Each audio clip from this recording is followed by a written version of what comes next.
Sophia अपने कमरे की बालकनी में खड़ी बाहर गार्डन को देख रही थी। उनकी शादी को 6 महीने हो चुके थे और लाइफ बड़ी स्मूथली चल रही थी। अजहर के साथ उसका रिश्ता दिन ब दिन गहरा होता जा रहा था। वो अभी कहीं खोई हुई ही थी कि तभी कोई उसे पीछे से अपनी बाहों में भरता है। उसे पता था यह कौन है, अजहर के अलावा कौन ही हो सकता था आखिर। अजहर उसके कंधे पर सिर टिकाते हुए, क्या हुआ आज मेरी खूबसूरत बीवी, सुबह सुबह बालकनी में डॉट।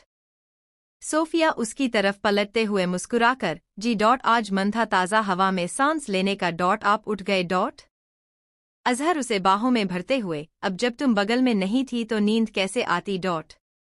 वैसे तुम कुछ परेशान लग रही हो, सब ठीक है ना सोफी डॉट। सोफिया, अजहर जी 6 महीने हो गए हैं। मैं भी फैमिली चाहती हूँ।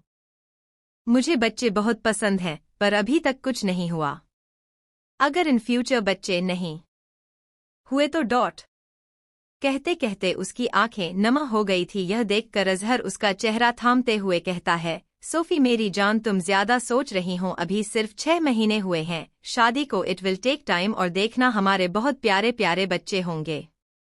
उसकी बात सुनकर सोफिया हल्का सा मुस्कुरा देती है। यह देखकर वो उसका चेहरा हाथों से थामते हुए पूछता है, तुम कहीं मदीहा की प्रेगनेंसी की वजह से इनसिक्योर तो नहीं हो डॉट।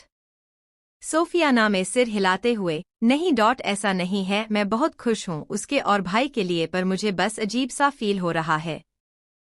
आपको पता है मैंने और मदीहा ने प्रॉमिस किया था कि जब हमारे बच्चे होंगे तो हम उनकी शादी आपस में करेंगे ताकि हम दोबारा जुड़ जाएं। उसकी बात सुनकर अजहर हंसते हुए कहता है, अच्छा अगर यह बात कायम रही तो फिर तो मैं चाहता हूँ कि हमारे बेटी हो और भाई के बेटा जो बिल्कुल उनकी परछाई की तरफ, वो जिस तरह मदीहा को संभालते हैं वो भी उसी तरह हमारी आफिया को संभालें। उसके मुंह से आफिया सुनकर सोफिया हंसते हुए कहती है, वाह आपने नाम भी सोच लिया डॉट। अभी तो आपको लग रहा था कि जल्दी में कर रही हूँ डॉट। अजहर, नाम तो उस दिन ही सोच लिया था जब मंगनी के वक्त अंगूठी पिन्हाई थी तुम्हें। अजहर का आ और सोफिया का फिया हो गया ना आफिया। उसकी बात सुनकर सोफिया की मुस्कुराहट बड़ी हो जाती है। उसने जब से होश संभाला था सिर्फ एक ही इंसान के ख्वाब देखे थे और वो था अजहर। इस शख्स में उसकी सारी कायनात बसती थी। मोहब्बत करना इंसान के अपनी नफ्स की बात है, पर मोहब्बत पा लेना यह किस्मत की बात होती है। वो दोनों एक दूसरे की आंखों में ही देख रहे थे कि तभी एक गुस्से से भरी आवाज उनके कानों में आती है, रियान तुम वही रुको, आज मैं तुम्हारी जान लेकर रहूंगी डॉट। यह यास्मीन की आवाज थी। वो दोनों होश में आकर गार्डन की तरफ देखते हैं तो यास्मीन अपनी सैंडल हाथ में लिए रियान को मारने के लिए उसके पीछे भाग रही थी और रियान उससे बचने के लिए भाग रहा था। यह देखकर सोफिया नागवारी में सिर हिलाते हुए कहती है, आहा डॉट, यह दोनों कौन कहेगा इन्हें मोहब्बत है एक दूसरे से और इनकी मंगनी हो रखी है। अजहर रेलिंग से ही गार्डन में यास्मीन से बचकर भागते हुए रियान को देखकर हंसते हुए कहता है, वो मर्द ही क्या जो अपनी महबूबा से डरे ना। अब अदनान भाई को देख लो, पूरी दुनिया डरती है उनसे और वो डरते हैं एक 5 फुट 2 इंच की मामूली लड़की से। तो बस रियान का डरना भी लाजमी है और फिर यास्मीन है भी डराने वाली। सोफिया, अच्छा तो क्या आप भी डरते हैं मुझसे डॉट। अजहर, तुम्हें क्या लगता है नहीं डरता होऊंगा। ऑब्वियसली डरता हूँ। उसकी बात सुनकर सोफिया मुस्कुराते हुए उसके जरा करीब आती है तो अजहर उसके होंठों पर अपने होंठ रखकर उसे चूमने लगता है और किस करते करते ही वो उसे बाहों में उठाकर वहां से अंदर की तरफ ले जाता है। इधर गार्डन में यास्मीन अपनी सैंडल लिए रियान के पीछे भागते हुए कहती है, रुको तुम, आप तो मैं तुम्हारा किस्सा ही खत्म कर दूंगी। बहुत शौक है ना दूसरी लड़कियों की इंस्टाग्राम पिक्चर्स लाइक करने की। रियान, अरे यार क्या हो गया, मैंने आलिया भूत की तस्वीर लाइक की थी, वो एक एक्ट्रेस है और वो भी गलती से। यास्मीन गुस्से में उसकी तरफ सैंडल फेंकते हुए, जो भी हो वो एक लड़की तो है और तुमने गलती से नहीं किया था, तुमने कमेंट भी किया था वो भी रेड हाथ, अब बताओ क्या सफाई दोगे डॉट। रियान उसकी सैंडल से बचते हुए, यार वो तो शादीशुदा है, रणवीर सिंह की बीवी है और मुझे वो बस पसंद थी, मेरी फेवरेट है, इसलिए अगर दी पोस्ट लाइक। यास्मीन उसे घूरते, ओ पसंद है तुम्हें, फिर उससे ही करो शादी और मेरे साथ तोड़ दो, मंगनी में भी किसी हैंडसम हंग को ढूंढ लूंगी। इतना कहकर वो गुस्से में वहां से जाने वाली होती है कि रिहान जो अभी तक उसके मजे ले रहा था उसके बाद सुनकर उसका चेहरा एकदम से काला पड़ जाता है और उसका हाथ पकड़कर उसे अपनी तरफ खींचकर उसके बेहद करीब होते हुए अपने दांत पीसकर गुस्से में कहता है, खबरदार जो ऐसी बकवास दोबारा की तो समझी।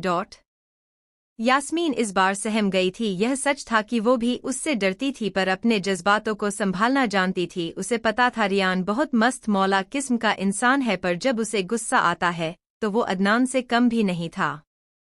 रियान उसे डरता देख जरा शांत आवाज में, तुम जानती हो ना मैं क्या महसूस करता हूँ तुम्हारे लिए। I love you. यास्मीन उसे शांत देखकर हल्का सा मुस्कुराकर उसे धक्का देकर खुद से दूर करते हुए कहती है, भाड़ में जाओ। इतना कहकर वो उससे दूर भाग जाती हैं और रियान उसे यूं जाता देख कहता है, यह गलत बात है, इस तरह नहीं भाग सकती तुम। यास्मीन भागते हुए अचानक रुककर उसे देखते हुए, अच्छा सुनो आई लव यू टू। इतना कहकर वो हंसते हुए वहां से भाग जाती हैं और रियान उसे जाता देखता है।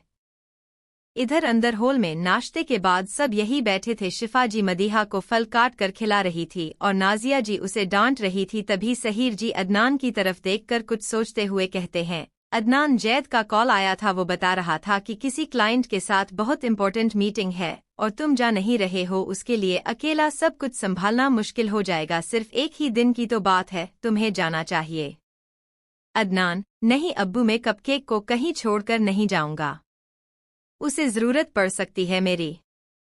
सहीर जी, बेटा हम हैं यहाँ संभालने के लिए और तुम वैसे भी 3 महीने से घर से बाहर नहीं गए, सारा काम तुमने यही से किया है और यह मीटिंग बहुत इंपॉर्टेंट है और वैसे भी मदीहा की डिलीवरी डेट में अभी वक्त है, अगले महीने की 22 तारीख है और अभी तो सिर्फ पहला वीक निकाला है, उसके 8वें महीने का बहुत टाइम है और सिर्फ एक दिन की बात है, तुम जाओ, हम हैं यहाँ पर। जैद अकेले इतना सब कुछ नहीं संभाल पा रहा बेटा, वो तुमसे कहने में हिचकिचा रहा था इसलिए उसने मुझसे बात की है। हमारा काम हमारे लिए इम्पोर्टेंट है और फिर तुम्हारा काम तो दूसरों के लिए लड़ना है। जमाल जी, हाँ बेटा मुझे भी यही लगता है, तुम्हें जाना चाहिए, यह जरूरी है और फिर एक दिन में कुछ नहीं होगा, हम सब हैं यहाँ ख्याल रखने के लिए।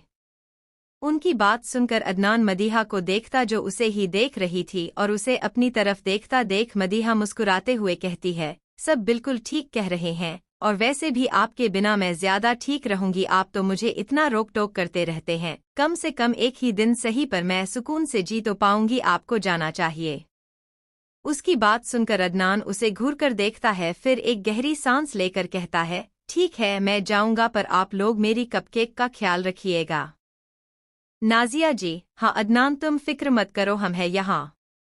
उन सब की बात सुनकर वो एक राहत की सांस लेता है। दरअसल वह नहीं जाना चाहता था पर यह कैसे बहुत इम्पोर्टेंट था, किसी लड़की का अनएक्सपेक्टेड मर्डर हो गया था और उसे इंसाफ दिलाने के लिए उसे जाना जरूरी था। उसका काम ऐसा ही था, वह खुद के लिए नहीं दूसरों के लिए काम करता था जिसकी उसे इज्जत मिलती थी। आज अदनान को मीटिंग के लिए निकलना था सुबह सुबह और वो कल रात तक वापस आने वाला था। फिलहाल वो अपने कमरे में जाने के लिए तैयार हो रहा है और मदीहा वही बेड पर बैठी पिज़्ज़ा खा रही थी जो उसने इस शर्त पर लिया था कि वो उसकी यहाँ गैर मौजूदगी में अपना ख्याल रखेंगी, वरना तो अदनान ने उसका सारा जंक फूड बंद कर दिया था। अदनान घड़ी पहनते हुए आईने से उसके अक्स को देखते हुए कहता है, तुम्हें पता है ना मेरी गैर मौजूदगी में कैसे रहना है। मदीहा एक बाइट खाते हुए, हाँ याद किया है मैंने। अपना ख्याल रखना है, दवा टाइम पर खाना है, खाने पीने का भी ख्याल रखना है, ज्यादा चलना फिरना नहीं है, सबकी बात मानना है, कोई शैतानी नहीं करनी और ज्यादा से ज्यादा आराम करना है। देखा याद है मुझे लाइन टू लाइन। अदनान उसे घूरते हुए, यह सब याद नहीं करना तुम्हें, बल्कि इन बातों का ख्याल रखना है, समझी। मदीहा जल्दी हाँ में सिर हिलाकर, आप आराम से जाइए, मैं सबका ख्याल रखूंगी कहते हुए उसने अपना मुंह पिज़्ज़ा से भरा हुआ था और वो कुछ बोल ही नहीं पा रही थी। उसकी इस हरकत पर अदनान उसे देखते हुए कहता है, तुम बस अपना ख्याल रखना, इससे ज्यादा कोई उम्मीद मैं तुमसे लगाऊंगा नहीं और हाँ हर एक घंटे में मुझे एक बार कम से कम कॉल करना, समझी। उसकी बात सुनकर वो हाँ में सिर हिलाती है तो अदनान हल्का सा झुककर उसके होठों पर एक हल्की सी किस करते हुए कहता है, ख्याल रखना, मैं जल्दी आता हूँ। उसकी बात सुनकर वो बेड से उठती है और उसके गले लगते हुए कहती है, आप भी ख्याल रखना और जरा लड़कियों से दूर रहना। उसकी बात सुनकर अदनान नागवारी में सिर हिलाकर अपने घुटनों के बल बैठकर उसके बेबी बम पर एक हल्की सी किस करते हुए कहता है, बेबी आप मम्मा को ज्यादा परेशान मत करना, okay dot be a good child, पापा विल केम सून। इतना कहकर वो बेबी बम पर एक बार और किस कर उठता है और मदीहा के माथे को चूमकर अपना ख्याल रखने का कहकर वहां से निकल जाता है। उसने उसे नीचे तक उसे छोड़ने से भी मना किया था क्योंकि उसका यूं बार बार सीढ़ियां चढ़ना मुश्किल होने वाला था, इसलिए अपना खाकर वो सो गई। वैसे भी वो अदनान के जाने की वजह से सुबह जल्दी उठ गई थी। दोपहर को कहीं जाकर उसकी आंख खुलती है और वो जैसे तैसे उठती है। उसका 8वां महीना चल रहा था, उसके लिए मूवमेंट करना काफी मुश्किल था। फिलहाल वो उठकर घड़ी की तरफ देखती है जो 2 बजा रही थी। यह देखकर वो अपना दुपट्टा संभालते हुए खड़े होने की कोशिश करती है, पर अभी अभी उठने के कारण उसका बैलेंस बिगड़ जाता है। पर वो गिरती उससे पहले ही सोफिया जो अभी अभी कमरे में आई थी उसे संभालते हुए कहती है, क्या करती हो तुम, अभी गिर जाती। मदीहा, पता नहीं कैसे बैलेंस बिगड़ गया। सोफिया जिसने उसका हाथ पकड़ा था वो फिक्र करते हुए कहती है, तुम्हें तो बुखार जैसा लग रहा है, तबीयत ठीक है ना डॉट। मदीहा थकान भरी आवाज में, हाँ मैं ठीक हूँ डॉट, बस थकान जैसा लग रहा है। सोफिया, अच्छा तुम रुको मैं किसी से कुछ खाने के लिए मंगवाती हूँ। उसकी बात सुनकर मदीहा तुरंत कहती है, नहीं मैं नीचे चलूंगी, कुछ देर वहीं बैठूंगी। Sophia, are you sure dot, ठीक होना तुम डॉट। उसकी बात सुनकर वो हाँ में सिर हिलाती है तो सोफिया उसका हाथ पकड़कर उसे धीरे धीरे नीचे लाती है। वहां सब औरतें बैठी हुई थी। आज मंडे था तो सभी आदमी अपने अपने काम पर गए थे और रियान यास्मीन को घर छोड़ने गया था। वह 2 दिन से यही जो ठहरी हुई थी। उसे वहां आता देख शिफाजी खुद उठकर उसे अपने बगल में बिठाते हुए कहती है, बच्चा नीचे क्यों आई, कुछ चाहिए था तो बुला लेती ना डॉट। मदीहा बैठते हुए मुंह बनाकर, ताई अम्मी मुझे अपनी सारी जिंदगी कमरे में थोड़ी गुजारी है और वैसे भी मैं बोर हो रही थी तो आ गई। उसकी बात सुनकर शिफाजी मुस्कुरा देती है। तभी जमीला जी कुछ सोचकर कहती है, भाभी क्यों ना हम मदीहा का कमर नीचे शिफ्ट कर दे, कम से कम जब तक उसकी डिलीवरी नहीं हो जाती, क्योंकि ऐसे ऊपर नीचे उतरना ठीक नहीं है। शिफाजी, हाँ बिल्कुल सही कहा, ऐसा ही करते हैं। और नेक्स्ट चेकअप कब है डॉट। नाजिया जी मटर छीलते हुए, परसों जाना है भाभी, अदनान ही लेकर जाएगा, आपको तो पता है वो कहाँ इसके मामले में किसी और पर भरोसा करता है। शिफाजी हंसते हुए, यह सही कहा तुमने, मदीहा में ही तो जान बसती है उसकी, अभी भी अगर काम जरूरी ना होता तो वो जाता ही नहीं। कहते कहते वो मुस्कुरा उठती है और मदीहा शर्माते हुए अपनी नजरें नीचे कर लेती है। वो सब बातें ही कर रहे थे कि तभी अजहर, रियान, सहीर जी और जमाल जी अंदर आते हैं। उन्हें आता देख रुखसार जी कहती है, अरे बेटा आप लोग इतनी जल्दी डॉट। सहीर जी सोफे पर बैठते हुए, अम्मी वो दरअसल पूरे शहर में अर्जेंट कर्फ्यू लग गया है, मौसम विभाग से सूचना है, अगले 2 दिन बहुत खतरनाक तूफान शहर में रहने वाला है, इसलिए सब कुछ बंद हो गया है। यह सुनकर शिफाजी घबराते हुए कहती है, क्या डॉट। पर अदनान, अजहर, मुमानी फिक्र मत कीजिए, भाई से बात हो गई है, उनकी फ्लाइट लैंड कर चुकी थी तो फिक्र करने की कोई बात नहीं है, भाई ठीक है। हाँ उन्हें 2 दिन तक वहां रुकना होगा जब तक यह तूफान नहीं खत्म हो जाता, और नेटवर्क की भी थोड़ी प्रॉब्लम है। रुखसार जी एक गहरी सांस लेकर, चलो अल्हम्दुलिल्लाह। सोफिया बेटा तुम मदीहा के साथ ही सो जाना, जब तक अदनान नहीं आता उसे जरूरत पड़ सकती है कभी भी किसी की। सोफिया, जी दादी जैसा आप कहें। मदीहा सबकी बातें सुन रही थी, तभी उसे हल्का दर्द फील हुआ पर उसने ज्यादा ध्यान नहीं दिया, पता नहीं क्यों, पर जब से वो सोकर उठी थी उसे कुछ ठीक नहीं लग रहा था। उसकी डेट में अभी टाइम था पर फिर भी उसे कुछ ठीक नहीं लग रहा था। उसे यूं खोया हुआ देखकर नाजिया जी पूछती है, बेटा क्या हुआ, सब ठीक है डॉट। मदीहा, पता नहीं अम्मी, बस हल्का दर्द हो पेट में और कुछ ठीक नहीं लग रहा जी, मिचला रहा है। रुखसार जी, अरे 8वें महीने में होता है यह सब कुछ, तुम फिक्र मत करो, सब ठीक होगा। और सोफिया बेटा कुछ खिला दो इसे ताकि यह आराम कर सके। उनकी बात सुनकर सोफिया मदीहा को नीचे ही बने गेस्ट रूम में ले जाती है। अब उसे उसके कमरे में ले जाना मुश्किल था क्योंकि इतनी सीढ़ियां चढ़ना, इसलिए सोफिया मदीहा को बेड पर बिठाती है। तभी एक मुलाजिम खाने की प्लेट लेकर उसके पास आती है तो वो प्लेट खुद लेकर उसके बगल में बैठते हुए कहती हैं, चलो अब जल्दी से खाओ। उसकी बात सुनकर मदीहा भी हल्का सा मुस्कुराकर खाना खाने लगती हैं। तभी अचानक उसके जहन में कुछ आता है और वो खाना खाते हुए कहती है, सोफिया तुम्हें हमारा प्रॉमिस याद है डॉट। सोफिया, कौन सा प्रॉमिस डॉट। मदीहा, यही कि हमें अपने बच्चों की शादी आपस में करानी है, तुम भूल कैसे सकती हो इतनी इम्पोर्टेंट बात डॉट। सोफिया हंसते हुए, अच्छा और अगर हमारे बच्चे आपस में शादी नहीं करना चाहेंगे तो क्या तुम जबरदस्ती कराओगी डॉट। उसकी बात सुनकर मदीहा मुंह बना देती है, फिर अचानक को सोचकर अपनी बेबी बम पर हाथ रखते हुए कहती है, बेबी कान खोलकर सुन लो, तुम्हें ना सोफिया के बच्चों से शादी करनी है, चाहे इसके लिए तुम्हें जबरदस्ती क्यों ना करनी पड़े, यह तुम्हारी चाची और तुम्हारी अम्मी की ख्वाहिश है। उसकी बात सुनकर सोफिया उसके सिर पर चपत लगाते हुए कहती है, चुप करो तुम, पता चले तुम्हारी बातें तुम पर ही भारी पड़े, अगर दुआ करनी है तो यह करो कि वो दोनों एक दूसरे का ख्याल रखें जैसे तुम और भाई रखते हैं, एक दूसरे को कंप्लीट करें, एक दूसरे की हिफाजत करें, समझी डॉट। उसकी बात सुनकर मदीहा मुस्कुराते हुए हाँ में सिर हिलाती है। ऐसे ही थोड़ी देर हल्की फुल्की बातों के बीच उनका खाना पूरा होता है तो सोफिया मदीहा को दवाई देकर सुला देती है और खुद भी उसके पास लेट जाती है डॉट। रात का वक्त। खाने के बाद सब अपने अपने कमरे में थे। फिलहाल रात के 11 बज रहे थे। सोफिया मदीहा के साथ उसके कमरे में सो रही थी और बाहर बहुत तेज आंधी तूफान था। बारिश भी पिछले 4 घंटे से लगातार हो रही थी। मौसम इतना खराब था कि बाहर सब कुछ बिल्कुल बंद था और कर्फ्यू लगा हुआ था।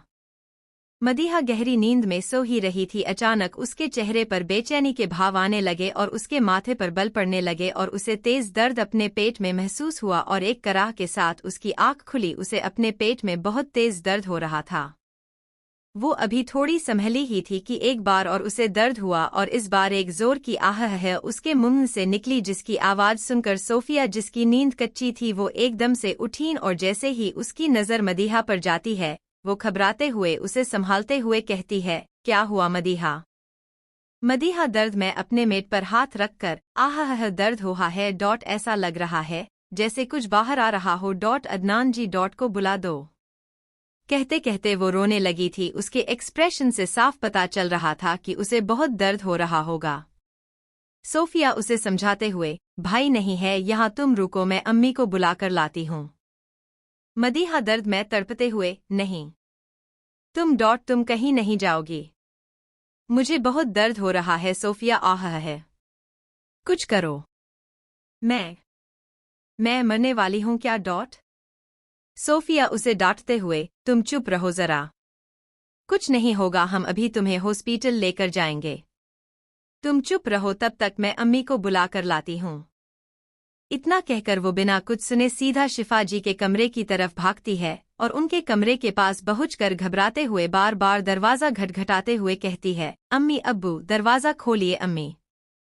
वो इससे ज्यादा जोर जोर से घटघटा रही थी कि शिफा जी और सहीर जी की आंख तुरंत खुल गई और वो घबराते हुए जल्दी से दरवाजा खोलते हुए पूछती है, क्या हुआ बेटा डॉट। सोफिया नमा आंखों से डरते हुए, अम्मी मदीहा, उसकी तबीयत खराब हो रही है, उसे दर्द हो रहा है, वो रो रही है। उसकी बात सुनकर शिफा जी और सहीर जी एकदम से डर जाते हैं और शिफा जी तुरंत मदीहा के कमरे की तरफ भागती है। अब तक नमाजिया जी, जमाल जी, जमीला जी और अजहर भी वहां आ गए थे और उनने भी सारी बात सुन ली थी। दरअसल वो इतनी जोर से दरवाजा घटघटा रही थी कि उसकी आवाज सब जगह गूंज रही थी और सब ही तुरंत अपने अपने कमरों से बाहर आ गए थे और जैसे ही सबने उसकी बात सुनी सब की सब तुरंत मदीहा के कमरे की तरफ भागे। मदीहा के कमरे के पास पहुंचकर सब की नज़र मदीहा पर जाती। वो बेड पर बैठी दर्द में तड़प रही थी। शिफा जी और नाजिया जी जल्दी से उसके पास जाती है और उसे संभालते हुए कहती है, क्या हुआ बच्चा डॉट। मदीहा दर्द में उन्हें देखते हुए, अम्मी आह है, बहुत दर्द हो रहा है, ऐसा लग रहा है जैसे कुछ बाहर आ रहा है डॉट, मेरा डॉट बेबी, आह है। उसे इस तरह देखकर सब घबरा गए थे, किसी को समझ नहीं आ रहा था कि क्या करें। तभी शिफा जी की नज़र नीचे जाते हैं और वहां उन्हें कुछ पानी जैसा दिखता है। यह देखकर वो हैरान होते हुए कहती है, हमें अभी हॉस्पिटल जाना होगा, बच्चे के बाहर आने का वक्त हो गया है, डिलीवरी अभी होगी। यह सुनकर जमीला जी हैरानी से कहती है, यह क्या कह रही है भाभी, आप अभी तो सिर्फ 8वां महीना शुरू हुआ है, फिर डिलीवरी इतनी जल्दी? अभी वक्त नहीं है डिलीवरी का। शिफा जी, उसका वाटर ब्रोक हो गया है, डिलीवरी तो अभी होगी। अजहर, गाड़ी निकालो, हम अभी हॉस्पिटल जाएंगे। उनकी बात सुनकर अजहर परेशान होते हुए कहता है, मुमानी हम नहीं जा सकते, बाहर का रिफ्यू लगा हुआ है, इस वक्त यहाँ से कहीं भी जाना मुमकिन नहीं है, आसपास के सारे हॉस्पिटल बंद है और मैन हॉस्पिटल तक जाना पॉसिबल नहीं है, सारी जगह सिर्फ पानी है, ऊपर से इतनी तेज बारिश, हम इस वक्त कहीं नहीं जा सकते। उसकी बात सुनकर शिफा जी कहती है, पर हमें कुछ भी कर मदीहा को हॉस्पिटल तो लेकर जाना होगा, उसकी सिचुएशन सीरियस है। रियान, पर अम्मी बाहर का जैसा माहौल है, अगर हम मदीहा को लेकर भी जाएंगे तो सिचुएशन और खराब हो जाएंगी। मदीहा दर्द में आह है। अम्मी ताई अम्मी, आह मुझे बहुत दर्द हो रहा है, अदनान जी को बुला दो, आह वो ठीक कर देंगे मुझे। आह वो बुरी तरह दर्द में तड़प रही थी, उसकी हालत काफी नाजुक थी, किसी को समझ नहीं आ रहा था कि क्या करें। एक तो वो इतनी तकलीफ में थी और ऊपर से उसे कहीं ले जाया भी नहीं जा सकता था, बाहर लगातार बारिश हो रही थी और यह तूफान 2 दिन तक नहीं थमने वाला था। शिफा जी कुछ सोचते हुए मदीहा को दर्द में देखकर एक लंबी सांस लेकर कहती हैं, हमें घर पर डिलीवरी करनी होगी। उनकी यह बात सुनकर सब बिल्कुल सुन रहा जाते हैं। नाजिया जी घबराते हुए कहती है, आप क्या कह रही है भाभी, मदीहा का 8वां महीना चल रहा है, इसमें डिलीवरी वैसे ही खतरनाक है और ऊपर से घर पर डिलीवरी। शिफा जी उन्हें समझाते हुए, तो क्या करें, अपनी बच्ची को दर्द में देखते रहे। हमें कुछ तो करना होगा। अजहर, अम्मी कम से कम एक बार भाई से बात कर लेते हैं, उनकी बिना इजाजत यह फैसला लेना कुछ ठीक नहीं है। रियान, मैंने बात की है भाई से पर कॉल नहीं लग रहा, इस वक्त हमें वो फैसला लेना है जो जरूरी है, इसलिए डिलीवरी पर फोकस करते हैं। उसकी बात सुनकर किसी को कुछ समझ नहीं आ रहा था, एक तरफ मदीहा की दर्दनाक चीखें और दूसरी तरफ यह कशमकश।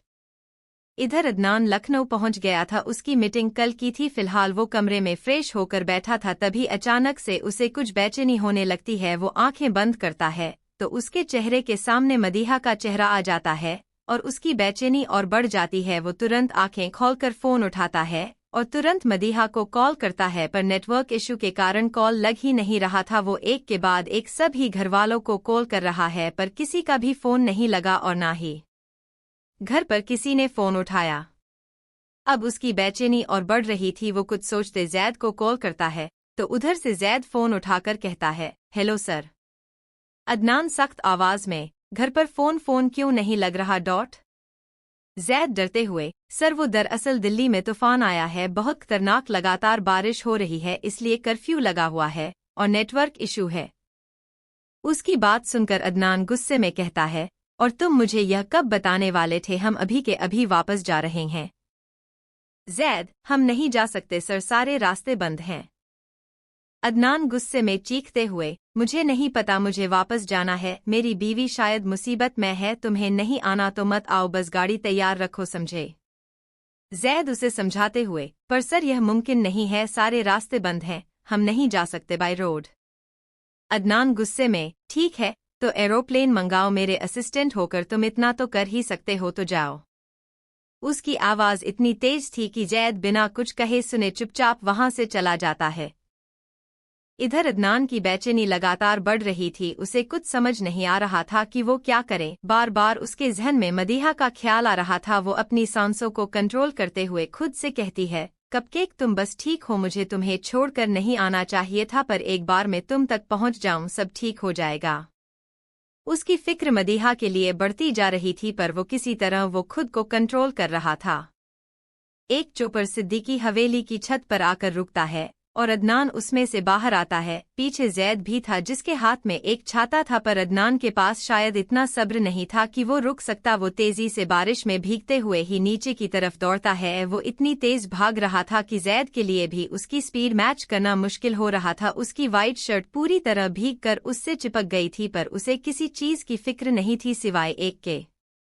वो भागते हुए नीचे जाता है। वो अपने कमरे की तरफ ही जा रहा था कि ना जाने क्यों उसके कदम उसे हॉल की तरफ जाने के लिए मजबूर कर रहे थे। तो वो एक गहरी सांस लेकर तुरंत हॉल की तरफ भागता है तो उसे हॉल में ही अजहर, रियान, सहर जी और जमाल जी परेशानी में खड़े दिखते हैं। वो उन्हें देखते हुए ही फिक्र के साथ पूछता है, क्या हो रहा है यहाँ? उसकी अचानक से आई आवाज सुनकर सब हैरानी से सीढ़ियों की तरफ देखते हैं। किसी को समझ नहीं आ रहा था कि वो कहाँ से आया, वो भी टेरेस से ऊपर से बाहर। जिस हिसाब से बारिश हो रही थी उसका यहाँ आना कुछ मुमकिन तो नहीं लग रहा था। रियान हैरानी से उसे देखते हुए, भाई आप कब आए? अदनान बिना उसकी बात का जवाब दिए अपना ही सवाल करते हुए कहता है, कपकेक कहाँ है? उसकी बात सुनकर वो सब आपस में एक दूसरे को देखने लगते हैं। कोई कुछ नहीं कहता, किसी की हिम्मत ही नहीं थी कुछ कहने की। किस मुंह से जवाब देते उसे, यह जानते हुए कि वो उनके भरोसे छोड़ कर गया था उसे। सबको यूं खामोश देखकर अदनान की बेचैनी और बढ़ने लगती है। उसे अंदाजा हो रहा था कि कुछ तो ठीक नहीं है। वो खुद को संभालते हुए दोबारा पूछता है, मैंने कुछ पूछा आप सबसे? मदीहा कहाँ है? इस बार कोई कुछ कहता उससे पहले ही अदनान के कानों में किसी की बेहद दर्दनाक कराने की आवाज आती है और उसे 1 मिनट नहीं लगता इस आवाज को पहचानने में। यह उसकी कपकेक ही तो थी। वो तेजी से उस कमरे की तरफ जाता है जहां से आवाज आई थी और जैसे कि कमरे का दरवाजा खोलकर वो अंदर जाता है, उसकी रूह एक पल को कांप जाती है। मदीहा बेड पर लेटी बुरी तरह दर्द में कराह रही थी। नाजिया जी और शिफा जी उसका हाथ पकड़े बैठे थे और जमीला जी बार बार उसे पुश करने का कह रही थी। सोफिया भी सहमी सी वही खड़ी थी। यह नजारा बेहद दर्दनाक था पर एक औरत की जिंदगी का सच भी था। कहते हैं एक बच्चा पैदा करने में 9 हड्डियों के एक साथ टूटने जितना दर्द होता है और यही दर्द एक औरत की जिंदगी का एक खूबसूरत हिस्सा है। अदनान अभी भी दरवाजे पर खड़ा बस एक टक दर्द में करा रही मदीहा को देख रहा था। तभी उसके कानों में एक बार और उसकी आह सुनाई देती है और वो तुरंत जैसे होश में आता है और होश में आते ही वो तेजी से उसकी तरफ भागते हुए कहता है, कपकेक। उसकी आवाज सुनकर मदीहा जो लगभग बेहोश होने वाली थी उसे जरा हिम्मत मिलती है और वो जैसे तैसे अपनी आंखें खोलने की कोशिश करती है। वही अदनान को देखकर शिफा जी और बाकी सब भी हैरान हो जाते हैं। वो यहाँ आखिर कैसे आया? इसी हैरानी में वो कहती हैं, बेटा तुम अब आए? अदनान उन्हें भी नजरअंदाज कर मदीहा के पास जाकर उसके बगल में बैठते हुए उसका हाथ मजबूती से पकड़कर फिक्र के साथ कहता है, क्या हुआ कपकेक? मदीहा दर्द में बड़ी मुश्किल से कहती है, मुझे लग रहा है मैं मरने वाली हूँ। देखिए अगर मैं मर जाऊं तो ना हर फ्राइडे को मेरी कब्र पर एक चीज केक रख कीजिएगा। उसकी बात सुनकर अदनान गुस्से में उसे बुरी तरह डांटते हुए कहता है, जस्ट शट अप। तुम चुप ही रहो तो बेहतर है। कुछ नहीं होगा तुम्हें। We are going to hospital right now. मैं तुम्हें कुछ नहीं होने दूंगा, just trust me. Nazia ji, बेटा हम कहीं नहीं जा सकते, घर पर ही डिलीवरी करनी होगी। मदीहा के पास इतना वक्त नहीं है और हॉस्पिटल सारे क्लोज है। अदनान उन्हें घूरते हुए, अब मुझे आप में से किसी की सलाहियत की जरूरत नहीं है। आप सबके भरोसे छोड़ कर गया था इसे, पर यहाँ आकर खुद के फैसले पर पछतावा हो रहा है। उसकी आवाज में गुस्सा और नाराजगी थी और यह सबको समझ भी आ रहा था। वही अदनान दोबारा मदीहा की तरफ देखकर, बच्चा हम हॉस्पिटल जाएंगे, चलो। इतना कहकर वो उसे बाहों में उठाने ही वाला होता है कि तभी शिफा जी जरा तेज आवाज में कहती है, वो कहीं नहीं जाएगी अदनान। उनकी बात सुनकर अदनान नासमझी में शिफा जी की तरफ देखता है तो वो आगे कहती है, वाटर बैग रिलीज हो रहा है, उसके पास टाइम नहीं है। अगर तुम उसे हॉस्पिटल लेकर जाओगे तो देर हो जाएंगी, हमें यही अभी इसी वक्त डिलीवरी करनी होगी। उनकी बात सुनकर अदनान अपनी सख्त आवाज में कहता है, यह आप क्या कह रही है अम्मी? उसकी कंडीशन सीरियस है, मैं उसे हॉस्पिटल लेकर जाऊंगा, she is my wife.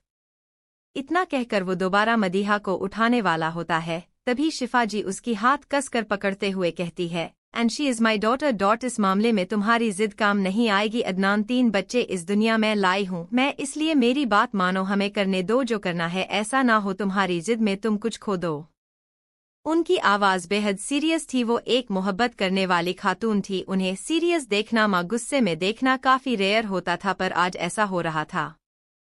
Adnan एक नज़र मदीहा को देखता है जो काफी तकलीफ में थी, फिर वापस शिफा जी की तरफ देखता है तो उनकी आंखों में भरोसा और उम्मीद चमक रही थी। अब उसे ही फैसला लेना था। अगर वो उसके लिए हॉस्पिटल खुलवा भी लेता तो वहां तक जाना मुश्किल था। तूफान और तेज हो चुका था। अब बाय एयर जाना भी नामुमकिन सा था। इसलिए कुछ सोचकर वो शिफा जी की तरफ देखकर हाँ मैं सिर हिलाता है तो शिफा जी उसके कंधे पर हाथ रखकर उसे थपथपाते हुए कहती है, तुम बाहर जाओ और फिक्र मत करो, अल्लाह सब बेहतर करगा।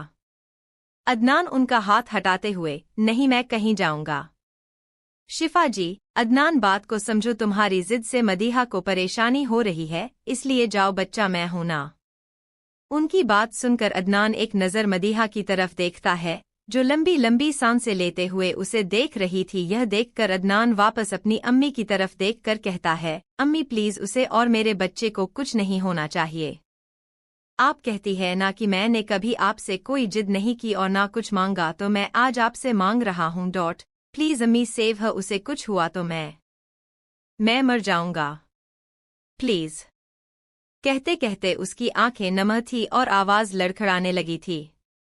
उसे इस तरह देखकर शिफा जी की भी आंखें नम हो गई थी। वो उसके चेहरे को थामते हुए कहती है, सब ठीक होगा बच्चा, फिक्र मत करो।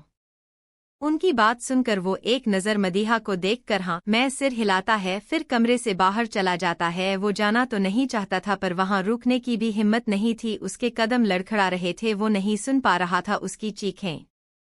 वो कमरे के बाहर आकर चुपचाप थोड़ा दूर जाकर पिलर से टिक कर खड़ा हो जाता है। वो इस वक्त बेहद शांत था। उसके कानों में मदीहा की चीखें गूंज रही थी, पर यह दर्द तो जरूरी था आने वाली नेमतों के लिए।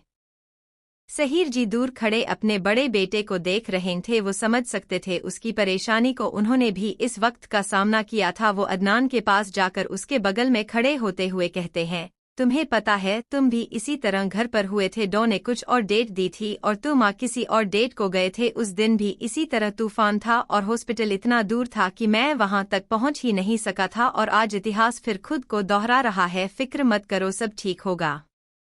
उनकी बात सुनकर अदनान उन्हें देखते हुए पूछता है, आपको अम्मी के लिए डर नहीं लग रहा था? सहीर जी हंसते हुए, हाँ लग तो रहा था, मोहब्बत थी वो हमारी, तब इतना जाहिर करना नहीं आता, पर फिर भी। और ऊपर से तुम इतने जिद्दी थे कि बाहर ही आना चाह रहे थे। काफी दर्द दिया था तुमने हमारी बीवी को, तो अब तुम्हारी औलाद भी सीधी सादी तो नहीं होगी। उनकी बात सुनकर अदनान बड़ी मासूमियत से कहता है, मैंने अम्मी को परेशान किया था, पर अगर मेरे बेबी ने कपकेक को परेशान किया तो मैं उसे छोड़ूंगा नहीं। कहते कहते उसकी आंखों में गुस्सा और मासूमियत दोनों थी। वो आज बड़ा भोला लग रहा था। सहीर जी उसे कुछ कहते तभी मदीहा की एक जोर की चीख सबको सुनाई देती है और उसी के साथ चारों तरफ सिर्फ खामोशी छा जाती है। अदनान तुरंत कमरे की तरफ भागता है, तभी दरवाजा खुलता है और सामने का सीन देखकर उसके कदम लड़खड़ा जाते हैं। अदनान कमरे की तरफ जा ही रहा था कि तभी कमरे का दरवाजा खुलता है और सामने शिफा जी हाथ में किसी छोटे से अक्स को सफेद तौलिए में लपेटे खड़ी थी। उनकी आंखें नम थी। अदनान के तो कदम ही नहीं आगे बढ़ रहे थे। सबके मन में एक डर था, क्योंकि बच्चे की रोने की कोई आवाज ही नहीं आई थी।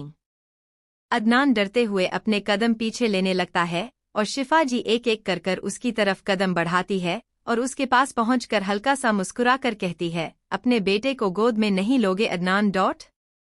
उनकी बात सुनकर जहां अभी तक सबके चेहरे पर खौफ था, अचानक से मुस्कुराहट आ जाती है और अदनान वो कांपते हाथों से उस बच्चे को अपनी गोद में लेता है। और जैसे ही उसकी नज़र उस बच्चे के चेहरे पर जाती है, ठहर जाती है। कितनी खूबसूरत नेमती से बक्सा गया था उसे। उसने जिंदगी में जितने भी बच्चे देखे, जो उनमें यह सबसे खूबसूरत था। उसकी आंखें वो बिल्कुल मदीहा की तरह थी और चेहरा पूरा अदनान का कॉपी पेस्ट था। और वही उसकी गोद में आते ही तो बच्चा जो अभी तक ना रोया था ना मुस्कुराया था, एकदम से मुस्कुराने लगता है। शिफा जी खुशी से रोते हुए, तुम पर गया है, बिल्कुल पैदा होते ही जहां सब बच्चे रोते हैं, इसके चेहरे पर तो कोई भाव ही नहीं था। अदनान शिफा जी की बात सुनकर नमा आंखों से मुस्कुराते हुए हल्का सा झुककर उस बच्चे के माथे पर चूमता है। यह एहसास कैसा था बयान नहीं किया जा सकता था। वो उसका अंश था, उसकी और मदीहा की औलाद, उनकी मोहब्बत की मंजिल, उनके इश्क की निशानी। यह एक ख्वाब ही तो था। उसे जो चाहिए था मिल गया था। इस दुनिया की सारी खुशियां उसके नाम थी। जिस औरत से उसने मोहब्बत की थी उसे उसके नाम कर दिया गया था और अब उनकी मोहब्बत पर गवाही लग चुकी थी। वो बड़े प्यार से अपने बेटे को देख ही रहा था कि तभी उसे मदीहा का ख्याल आता है और वो बेचैनी से शिफा जी से पूछता है, कपकेक कहाँ है डॉट? वो ठीक है डॉट। शिफा जी, हाँ ठीक है, अभी हल्की बेहोशी है, तुम जाकर एक बार मिल लो उससे। उनकी बात सुनकर अदनान उस छोटे से बेबी को रुखसार जी को देता है, जो ना जाने कब से उस बच्चे को गोद में लेने के लिए तरस रही थी, आखिर पर दादी जो बन गई थी। वही अदनान तुरंत अंदर जाता है तो मदीहा आंखें बंद किए लेटी थी, उसकी पूरी जान निकल चुकी थी। वो लड़की जो एक खरोच तक से पूरा घर सर पर उठा लेती थी, आज उसने एक नन्ही सी जान को जन्म दिया था, वो भी नॉर्मल डिलीवरी से। यह कितनी बड़ी बात है, सिर्फ औरतें समझ सकती है, मर्दों के जहन में यह ख्याल आता ही नहीं है कि एक औरत के दर्द की आजमाइशें किस कदर मुश्किल होती है। अदनान के कदम तो उसके पास जाने के लिए उठ ही नहीं रहे थे, वो खुद को जिम्मेदार ठहरा रहा था, उसकी मोहब्बत को इस कदर दर्द में रहना पड़ा उसे। आज कुदरत के नियम बेबुनियाद और एक तरफा लग रहे थे, उसकी मोहब्बत को अकेले क्यों इस दर्द से गुजरना पड़ा जिस पर एक खरोंच उसे बर्दाश्त नहीं। आज उसे जब यूं चीखता सुना था उसने, तो वो कितना लाचार महसूस कर सकता था यह उसे ही पता था। पर कुदरत के फैसलों पर हम मामूली इंसान सवाल नहीं उठा सकते। खुदा जिसने पूरी दुनिया बनाई, जो खुद जहानों का मालिक है, वो जानता है कि क्या कैसे करना है। हम अक्सर औरतों को कम नापते हैं पर भूल जाते हैं कि इस दुनिया में हमें लाने वाली भी एक औरत ही है। औरत कभी कमज़ोर नहीं होती, वो हार जाती है, मायूस हो जाती है, थक जाती है, पर कभी कमज़ोर नहीं बन सकती। औरत की फितरत में कमज़ोरी नहीं है, उसे खुदा ने कमज़ोर बनाया ही नहीं है, वो नाजुक होती है, जिसकी हिफाजत मर्द पर फर्ज है, इसलिए नहीं क्योंकि वो अपनी हिफाजत नहीं कर सकती, बल्कि इसलिए क्योंकि उसे यह करने की जरूरत नहीं है। मर्द और औरत एक दूसरे को मुकम्मल करने के लिए बनाए गए हैं। अदनान अभी खड़ा ही था कि मदीहा धीरे धीरे आंखें खोलती है और सबसे पहले उसकी नज़र दरवाजे पर खड़े अदनान पर जाती है, जो नमा आंखों से उसे देख रहा था। वो अपने लड़खड़ाते शब्दों से कहती है, अदनान जी। उसकी आवाज में कमजोरी थी। उसे ऐसे देखकर अदनान तुरंत उसके पास जाता है और बेड पर उसके पास बैठकर उसका हाथ थामते हुए कहता है, एच आराम से कपकेक अब कैसा लग रहा है बच्चा? मदीहा हिम्मत करते हुए कहती है, बेबी कहाँ है? वो ठीक है ना? मुझे उसे देखना है। माँ भी अजीब होती है खाने को, वह भी खुद इतनी बड़ी नहीं हुई थी, पर माँ बनते ही उसने पहला सवाल अपने बच्चों के लिए किया था, खुद की हालत के लिए नहीं। अदनान उसका सिर सहलाते हुए, सब कुछ बिल्कुल ठीक है और हमारा बेटा बिल्कुल हेल्दी है, तुम्हें फिक्र करने की जरूरत नहीं है लव। उसकी बात सुनकर मदीहा बड़ी बड़ी आंखें कर कर पूछती हैं, बेटा? हमारा बेटा हुआ है? अदनान मुस्कुराते हुए, हाँ और बहुत प्यारा है। मदीहा उठने की कोशिश करते हुए बेसब्री से, मुझे मिलना है उससे, देखना है मुझे। उसकी हड़बड़ाहट पर अदनान उसे शांत करते हुए ठीक से बिठाता है। तभी नाजिया जी उस बेबी को गोद में लेकर आती हैं और मदीहा के पास बैठकर उसकी तरफ दिखाते हुए कहती है, देखो अपने बेटे को कितना प्यारा है। उनकी बात सुनकर मदीहा उस बच्चे की तरह देखती हैं तो बस देखती रह जाती है। उसे हमेशा से एक बेटा चाहिए था जो बिल्कुल अदनान का मिनी वर्जन हो, और यह था भी। उसकी सिर्फ आंखें मदीहा की तरह थी, बाकी वो अदनान का डिट्टो कॉपी था। वो एक टक उसे देख रही थी और उसके आंखों से आंसू बहे जा रहे थे। यह कैसा हसीन ख्वाब था जो पूरा हो गया था। जिंदगी के बारे में इतना तो उसने सोचा नहीं था जिससे ज्यादा उसे मिल चुका था। उसे इस तरह ममता भरी नजरों से उस बच्चे को देखता देख नाजिया जी उस बच्चे को उसकी तरफ बढ़ाते हुए कहती है, बस इस तरह देखती रहोगी उसे? गोदी में तो लो, उसे अपनी अम्मी से मिलना है, उसे देखो कैसे मुस्कुराते हुए तुम्हें देख रहा है। उनकी बात सुनकर मदीहा पीछे होते हुए कहती है, नहीं नहीं, मैं नहीं लूंगी। उसके इस रिएक्शन पर अदनान परेशान होते हुए कहता है, क्यों? क्या हुआ? मदीहा अदनान की तरफ देखकर रोते हुए, अदनान जी देखिए ना कितना छोटा है यह, अगर इसको लग गई तो? या यह मुझसे गिर गया तो? मैं तो वैसे ही गिरती पड़ती रहती हूँ, मैं नहीं लूंगी इसको गोदी में, इसे कुछ हो गया तो नहीं, आप लोग संभालिए इसे, यह तो बहुत छोटा है, इतना छोटा कोई बच्चे कैसे हो सकता है, मैं कैसे संभालूंगी इसको, देखिए कैसे देख रहा है मुझे, अगर उसको लग गई तो मैं क्या करूंगी? नहीं नहीं, मैं नहीं लूंगी इसे, यह तो कांच के गुड्डे की तरह है, मुझसे टूट जाएगा। ऊपर से इसकी आंखों देखिए, बिल्कुल मेरी तरह है। डॉट और कैसे घूर रहा है मुझे। अदनान जी यह इतना प्यार क्यों है? डॉट वो एक के बाद एक सवाल करते हुए रो रही थी। यह बिल्कुल इमोशनल मोमेंट था। अब तक बाकी घरवाले भी अंदर आ गए थे और उन्होंने भी मदीहा के सवाल सुने थे। सबके चेहरे पर एक बड़ी सी मुस्कुराहट थी। वह लिटिल मम्मी लग ही इतनी क्यूट रही थी और अदनान तो बड़े प्यार से उसे देख रहा था। यही तो वो मोमेंट था जिसके लिए उसने दुआएं मांगी थी। यह मोमेंट जो उसकी जिंदगी के सबसे खूबसूरत पल थे। नाजिया जी हंसते हुए, तुम चाहे एक बच्चे की माँ बनो या 10 की, खुद कभी बड़ी नहीं होगी। क्या पागलपन है? यह उसकी अम्मी हो, तुम गोद में लो उसे, देखो कितनी उम्मीद से तुम्हें देख रहा है। और वैसे भी तुम्हें सिर्फ फीड कराना है, भूखा है यह। और यह क्या लगा रखा है? गिर जाएगा, धीरे धीरे तुम सब सीख जाओगी। मैंने भी तो तुम्हें पैदा किया है, चलो चुपचाप गोद में लो इसे। उनके इस तरह डांटने पर मदीहा हिम्मत कर उस बच्चे को लेने के लिए हाथ बढ़ाती है, पर फिर दोबारा हाथ पीछे करते हुए नाजिया जी को देखकर रोते हुए कहती है, अम्मी यह गिर जाएगा, इसको लग जाएगी, फिर यह रोने लगेगा। मुझे तो इसे चुप कराना भी नहीं आता, मैं नहीं पकड़ूंगी। उसे इस तरह डरता देख अदनान नाजिया जी के गोद से खुद उस बच्चे को लेता है। फिर मदीहा की तरफ देखकर उसे समझाते हुए कहता है, ऐसे कैसे गिर जाएगा, मैं हूं ना, सब संभाल लूंगा। And look at him, he wants to feel your touch, now come on take him. उसके समझाने पर मदीहा में कुछ हिम्मत आती है और वह धीरे धीरे कांपते हाथों से बच्चे को अपनी गोद में लेती है और उसे गोद में लेते ही उसकी आंखों से और तेजी से आंसू बहने लगते हैं और चेहरे पर एक बड़ी से मुस्कुराहट आ जाती है। वह एक साइड होते हुए अदनान से कहती है, यह डॉट, यह कितना प्यारा है और कितना सोफट भी। देखिए ना अदनान जी, यह डॉट, यह कैसे स्माइल करते हुए मुझे देख रहा है। डॉट, यह कितना क्यूट है। कहते वक्त उसके चेहरे और लहजे में दुनिया जहां की खुशी थी, बाकी सब भी नम आंखों से मुस्कुराते हुए उसे देख रहे थे। न जाने कितने सालों बाद इस घर में फिर खुशियां आई थी। इससे पहले उम्मीद पैदा हुई थी और अब एक नया वारिस जिसका नाम रखना अभी भी बाकी था, पर उसकी मौजूदगी ने ही सबकी जिंदगी में खुशियों का आगाज कर दिया था। सोफिया जो दूर से सब कुछ देख रही थी, मदीहा के पास बैठकर उसे साइड हग करते हुए नम आंखों से मुस्कुराकर कहती है, थैंक यू, तुमने तो मुझे फुप्पो के साथ साथ खाला भी बना दिया। यह बहुत प्यारा है, इस घर में खुशियां लाने के लिए शुक्रिया। मदीहा मुस्कुराते हुए, यह सच में बहुत प्यार है। सहीर जी, अब भाई अदनान हमारे पोते का कोई नाम भी रखना है या यूं ही बेनाम रखोगे, इसे बताओ, हक है तुम्हारा, किस नाम से बुलाओगे अपने बेटे को, क्या होगी इसकी पहचान? डॉट उनकी बात सुनकर अदनान मदीहा की गोद से अपने बेटे को लेता है और उसे देखते हुए अपनी बुलंद आवाज में कहता है, इसका नाम होगा इमरान सिद्दीकी। उसकी बात सुनकर सबकी आंखें नम हो जाती है, क्योंकि फवाद जी जिनके वो बहुत करीब था, उनका असली नाम भी इमरान था। घर में ज्यादातर लोग उन्हें इमरान ही बुलाते थे, यहाँ तक कि कागजों पर भी उनका नाम इमरान ही था। वो तो बाद में लोग प्यार से फवाद बुलाने लगे। एक बार फिर इस नाम ने सबके दिलों में मोहब्बत पैदा कर दी थी। अदनान मुस्कुराते हुए मदीहा को देखता है तो वो भी नम आंखों से पलके झपकाते हुए अपनी हामी भरती है। उसे भी यह नाम बहुत पसंद था।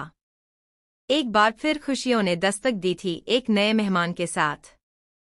एक हफ्ते बाद इमरान को इस दुनिया में आए 1 हफ्ता हो चुका था और इस बीते 1 हफ्ते में सबकी जिंदगी बदल गई थी। यास्मीन तो अगले ही दिन बारिश थमते ही अपना बोरिया बिस्तर लेकर यहाँ आ गई थी। अब आखिरकार वो खुद चाची बनी थी। सगाई तो उसकी हो ही गई थी रियान से और निकाह भी हो ही जाना था। मेहमान के आते ही घर में ड्यूटी लग गई थी हर किसी की। मदीहा अभी भी कमजोर थी पर फिर भी पहले से बेहतर थी। वो काफी फास्ट रिकवर कर रही थी। फिलहाल रात के 11 बज रहे थे। अदनान की कार हवेली के बाहर आकर रुकती है। दरअसल कुछ इम्पोर्टेंट केस के कारण उसे बाहर जाना पड़ा था, वरना उसका मन तो बिल्कुल नहीं था अपनी बेटी और बीवी को छोड़कर जाने का। वो कार से उतरकर चाबी गार्डन को देकर खुद अंदर चला जाता है और हॉल में पहुंचता है तो वो खाली था। जाहिर है रात के इस पहर सब सो रहे थे, तो वो सीधा अपने कमरे की तरफ चला जाता है। कमरे में पहुंचते ही वो जैसे ही पहला कदम अंदर रखता है, उसके बेचैन दिल को दुनिया जहां का सुकून मिल जाता है। मदीहा आराम से बेड पर सो रही थी। उसने इस वक्त एक वाइट कलर का कॉटन का नाइट गाउन पहना हुआ था। इन कपड़ों में ब्रेस्ट फीड कराना आसान होता है तो वो आजकल ऐसे हल्के कपड़े ही पहनती थी, बाल खुले हुए थे और बेड पर चारों तरफ बिखरे हुए थे और उसके चेहरे पर थकान भी दिख रही थी। वह दिन भर इमरान को संभालते संभालते थक जाया करती थी और फिलहाल इस वक्त गहरी नींद में सुकून से सो रही थी और उसी के बगल में उसके सीने से लगा छोटा सा इमरान अपनी अम्मी की ड्रेस को मुट्ठी में मजबूती से पकड़े सो रहा था। वो बिल्कुल अदनान की कॉपी था। शिफा जी कहती थी कि बचपन में अदनान भी ऐसे ही दिखता था और वो सिर्फ दिखने में ही नहीं बल्कि पर्सनालिटी में भी एक आम बच्चों जैसा नहीं था। उसे पैदा हुए 1 महीना हो चुका था पर वो अभी तक एक बार भी नहीं रोया था, यहाँ तक कि पैदा होते वक्त भी ना वो एक बार भी रोया ना मुस्कुराया। सिवाय अदनान के उसकी मुस्कुराहट किसी ने नहीं देखी थी और उसे सबकी गोदी में रहने के बाद सुकून हमेशा सिर्फ मदीहा की गोदी में ही आता। उसकी गोद में आते ही वो उससे चिपक जाता था और इतनी मजबूती से पकड़ता था कि कहीं कोई और ले ना ले। अदनान आहिस्ता से चलकर उनके पास आता है और बड़े धीरे से बेड के दूसरे साइड जैसे ही बैठता है इमरान की आंख खुल जाती है और वो पलटकर अदनान को टुकुर टुकुर देखने लगता है। उसके सेंसेस एक बच्चे के हिसाब से बहुत अच्छे थे। वो अदनान और मदीहा की प्रेजेंस फील करते ही रिस्पॉन्स करता था। उसे खुद को यूं देखता देख अदनान के चेहरे पर एक प्यारी सी मुस्कुराहट आ जाती है और वो हल्का सा उसकी तरफ झुककर उसे अपने जानिब खींचता है, पर इमरान ने अपने दूसरे हाथ से बड़ी मजबूती से मदीहा के गाउन को पकड़ रखा था और वो छोड़ने को तैयार ही नहीं था। यह देखकर अदनान घूरते हुए इमरान से कहता है, उसे इस तरह पकड़ने का हक मेरा है, तुम्हारा नहीं, चलो छोड़ो अपनी अम्मी को। उसकी बात सुनकर इमरान पहले तो अजीब सा मुंह बनाता है और फिर मदीहा का गाउन और मजबूती से पकड़कर अदनान की तरफ मुस्कुराते हुए देखने लगता है। यह देखकर अदनान की भौहें आपस में तन जाती है और वो घूरते हुए इमरान को देखने लगता है। यह पिद्दी सा बच्चा उससे कंपटीशन करना चाह रहा था। यह देखकर वो खुद इमरान का हाथ मदीहा के गाउन से छुड़ाकर उसे अपनी गोद में लेता है और इमरान बस अदनान को घूर रहा था। यकीनन उसे पसंद नहीं आया था अपनी अम्मी से दूर होना। अदनान उसे घूरते हुए, she is mine not yours, keep that in your peanut size brain, अम्मी से दूर रहो, वो मेरी है, समझे, जब तुम बड़े होंगे तो तुम्हारे लिए भी एक बूंद देंगे, पर मेरी बीवी से दूर रहना ही अच्छा है तुम्हारे लिए। वो उसे ऐसे धमका रहा था जैसे वो बहुत अच्छे से उसकी बात समझ रहा हो। वो बच्चा था, उसका बच्चा, पर अदनान शायद यह बात भूल चुका था। पर एक बात शायद अदनान को भी नहीं पता था कि अगर वो अदनान सिद्दीकी है तो उसकी गोद में जो है वो इमरान सिद्दीकी है। अदनान आगे कुछ कहता उससे पहले ही उसे कुछ गीला महसूस हुआ। उनके नवाब साहब ने सुसु कर अपने साथ साथ अपने अब्बा हुजूर के कपड़े जो खराब कर दिए थे, शायद यह उसका इंतकाम था। दरअसल मदीहा उसे डायपर पहनाना भूल गई थी। नाजिया जी और शिफा जी ने उसे समझाया था कि सिर्फ रात के वक्त ही डायपर पहनाना है और वो खाने के बाद भूल गई शायद पहनाना। अदनान घूरते हुए इमरान को देखता है तो वो खिलखिलाकर मुस्कुराने लगता है, जैसे उसे पता रहा हो कि अगर आप मेरे बाप है तो मैं भी आपका ही बेटा हूँ। पर अब अदनान क्या करता, वो अपनी जगह से उठकर इमरान को गोद में लिए ही बाथरूम की तरफ जाता है। वहाँ बाथरूम एक अलग बड़ा का कॉर्नर बेबी केयर की चीज़ों और ज़रूरतों से भर दिया था। यह सब अदनान ने पहले ही अरेंज कर दिया था। वो आराम से इमरान को वहीं लगे एक टेबल पर लेटाता है और उसे क्लीन कर उसे डायपर पहनाने लगता है। वो बड़े ध्यान से यह सब कुछ कर रहा था। लास्ट 1 वीक में उसने वो सब किया था जो उसे शायद कभी नहीं करना होगा। अब वो एक बाप था और उसने सोच लिया था कि बेबी के आने के बाद वो उसके सारे काम खुद करेगा। उसका बस चलता तो पैदा भी वो खुद कर देता, पर अफसोस यह कहाँ मुमकिन था। इमरान एक टक अदनान को डायपर चेंज करते देख रहा था और अपनी वो बड़ी बड़ी हनी ब्राउन आंखों को मटका रहा था। अगर इस वक्त कोई और डायपर चेंज कर रहा होता तो वो इतना शांत नहीं होता। अभी 2 दिन पहले एक मुलाजिम उसे छूने की कोशिश कर रही थी तो उसने इतनी जोर से उसे पैर मारा था कि बेचारी को छुट्टी लेनी पड़ी। हाथ की हड्डी में चोट आ गई थी उसके। अदनान उसे अच्छे से चेंज कराकर कमरे में वापस बेड पर लेटाते हुए कहता है, बिल्कुल श्योर नहीं अम्मी, सो नहीं है, अगर तुम्हारी वजह से उठीन तो फिर समझ लेना अब्बू अभी आ रहे हैं, ओके डॉट। वो उसे ऐसे समझा रहा था जैसे उसे बहुत समझ आ रहा हो और शायद आया भी, क्योंकि इमरान हल्का सा मुस्कुरा देता है और अदनान उसके चारों तरफ पिलो लगाकर खुद कपड़े लेकर वॉशरूम में चला जाता है। नहाने की जरूरत उसे भी थी फिलहाल। हाँ कर इस बार वो इमरान को जरा दूर लेटा कर गया था ताकि उसकी गैर मौजूदगी में वो मदीहा को छुए ना, मतलब हद है पोजेसिवनेस की। कुछ देर बाद अदनान वापस आता है। उसने कब एक वाइट कुर्ता पजामा पहना था और वो काफी हद तक फ्रेश लग रहा था, लगे भी क्यों ना नहाकर जो आया था अभी अभी। वो बाल ड्राई कर बेड पर आता है तो इमरान हाथ पैर चलाते हुए सीलिंग को घूर रहा था। यह देखकर अदनान के चेहरे पर हल्की सी मुस्कुराहट आ जाती है। वो पहले मदीहा के माथे पर घूमता है, फिर खुद बेड पर लेटकर इमरान को गोद में उठाकर अपने पेंट पर उसके पेट के बल लेटाकर उसकी बेक रब करते हुए कहता है, चलो now it's time to sleep. बहुत शैतानी हो गई आज के लिए, अब इमरान और अब्बू सोएंगे, ओके। उसकी बात सुनकर इमरान मुस्कुरा देता है और कुछ ही देर में वो नन्ही सी जान नींद के आगोश में चली जाती है और अदनान भी। करीब आधी रात के वक्त मदीहा की आंख खुलती है और सबसे पहले उसे इमरान का ख्याल आता है। वो नजरें उठाकर देखती है तो उसके चेहरे पर एक मुस्कुराहट आ जाती है। कितना खूबसूरत सीन था यह। अदनान के पेट पर उससे चिपका इमरान सो रहा था और अदनान ने भी उसे सीने से लगाया हुआ था और दूसरे हाथ से उसका हाथ पकड़ हुआ था। यह देखकर वो मुस्कुराते हुए ही उनकी तरफ खिसकती है और अदनान के माथे पर हल्का सा चूम कर उसका बाजू पर सर रखकर सो जाती है।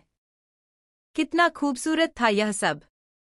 अगली सुबह अदनान सो रहा था। पिछले 4-5 दिन उसके लिए बहुत परेशान वाले थे, इसलिए आज सुबह उसकी आंख नहीं खुली और मदीहा ने भी उसे उठाया नहीं, बल्कि वो खुद इमरान को लेकर नीचे हॉल में आ गई थी और सब लोग इमरान को खिला रहे थे। यह तो जैसे अब एक रूटीन हो गया था। सुबह सुबह हॉल में सब लोग इमरान को खिलाते और वो भी सबकी बातों पर हंसता तो नहीं पर सबको टुकुर टुकुर देखता जरूर था। अब तक सबको समझ आ गया था कि छोटे नवाब भी बड़े होकर अपने अब्बा हुजूर की तरह बनने वाले, यानी कि सख्त मिजाज, क्योंकि वो बंदा पिघलता ही नहीं था। शिवाय अदनान के मदीहा तक में उसकी मुस्कुराहट नहीं देखी थी, पर मदीहा से उसको एक अलग लगाव था। अगर उसकी गोद में वो हो तो कोई और उसकी मर्जी से तो कम उसे नहीं ले सकता था सिवाय अदनान के। वह बात अलग थी कि सब जबरदस्ती उससे ले ही लेते थे। फिलहाल सहीर जी उसे अपनी गोद में लेकर बच्चों की तरह बहला रहे थे और वह बिना किसी भाव के बस उन्हें देख रहा था और उम्मीद जो वही खड़ी थी। वह कुछ सोचते हुए सहीर जी से कहती है, बड़े मामू एक बार मुझे भी लेने दो ना छोटे बेबी को डोट।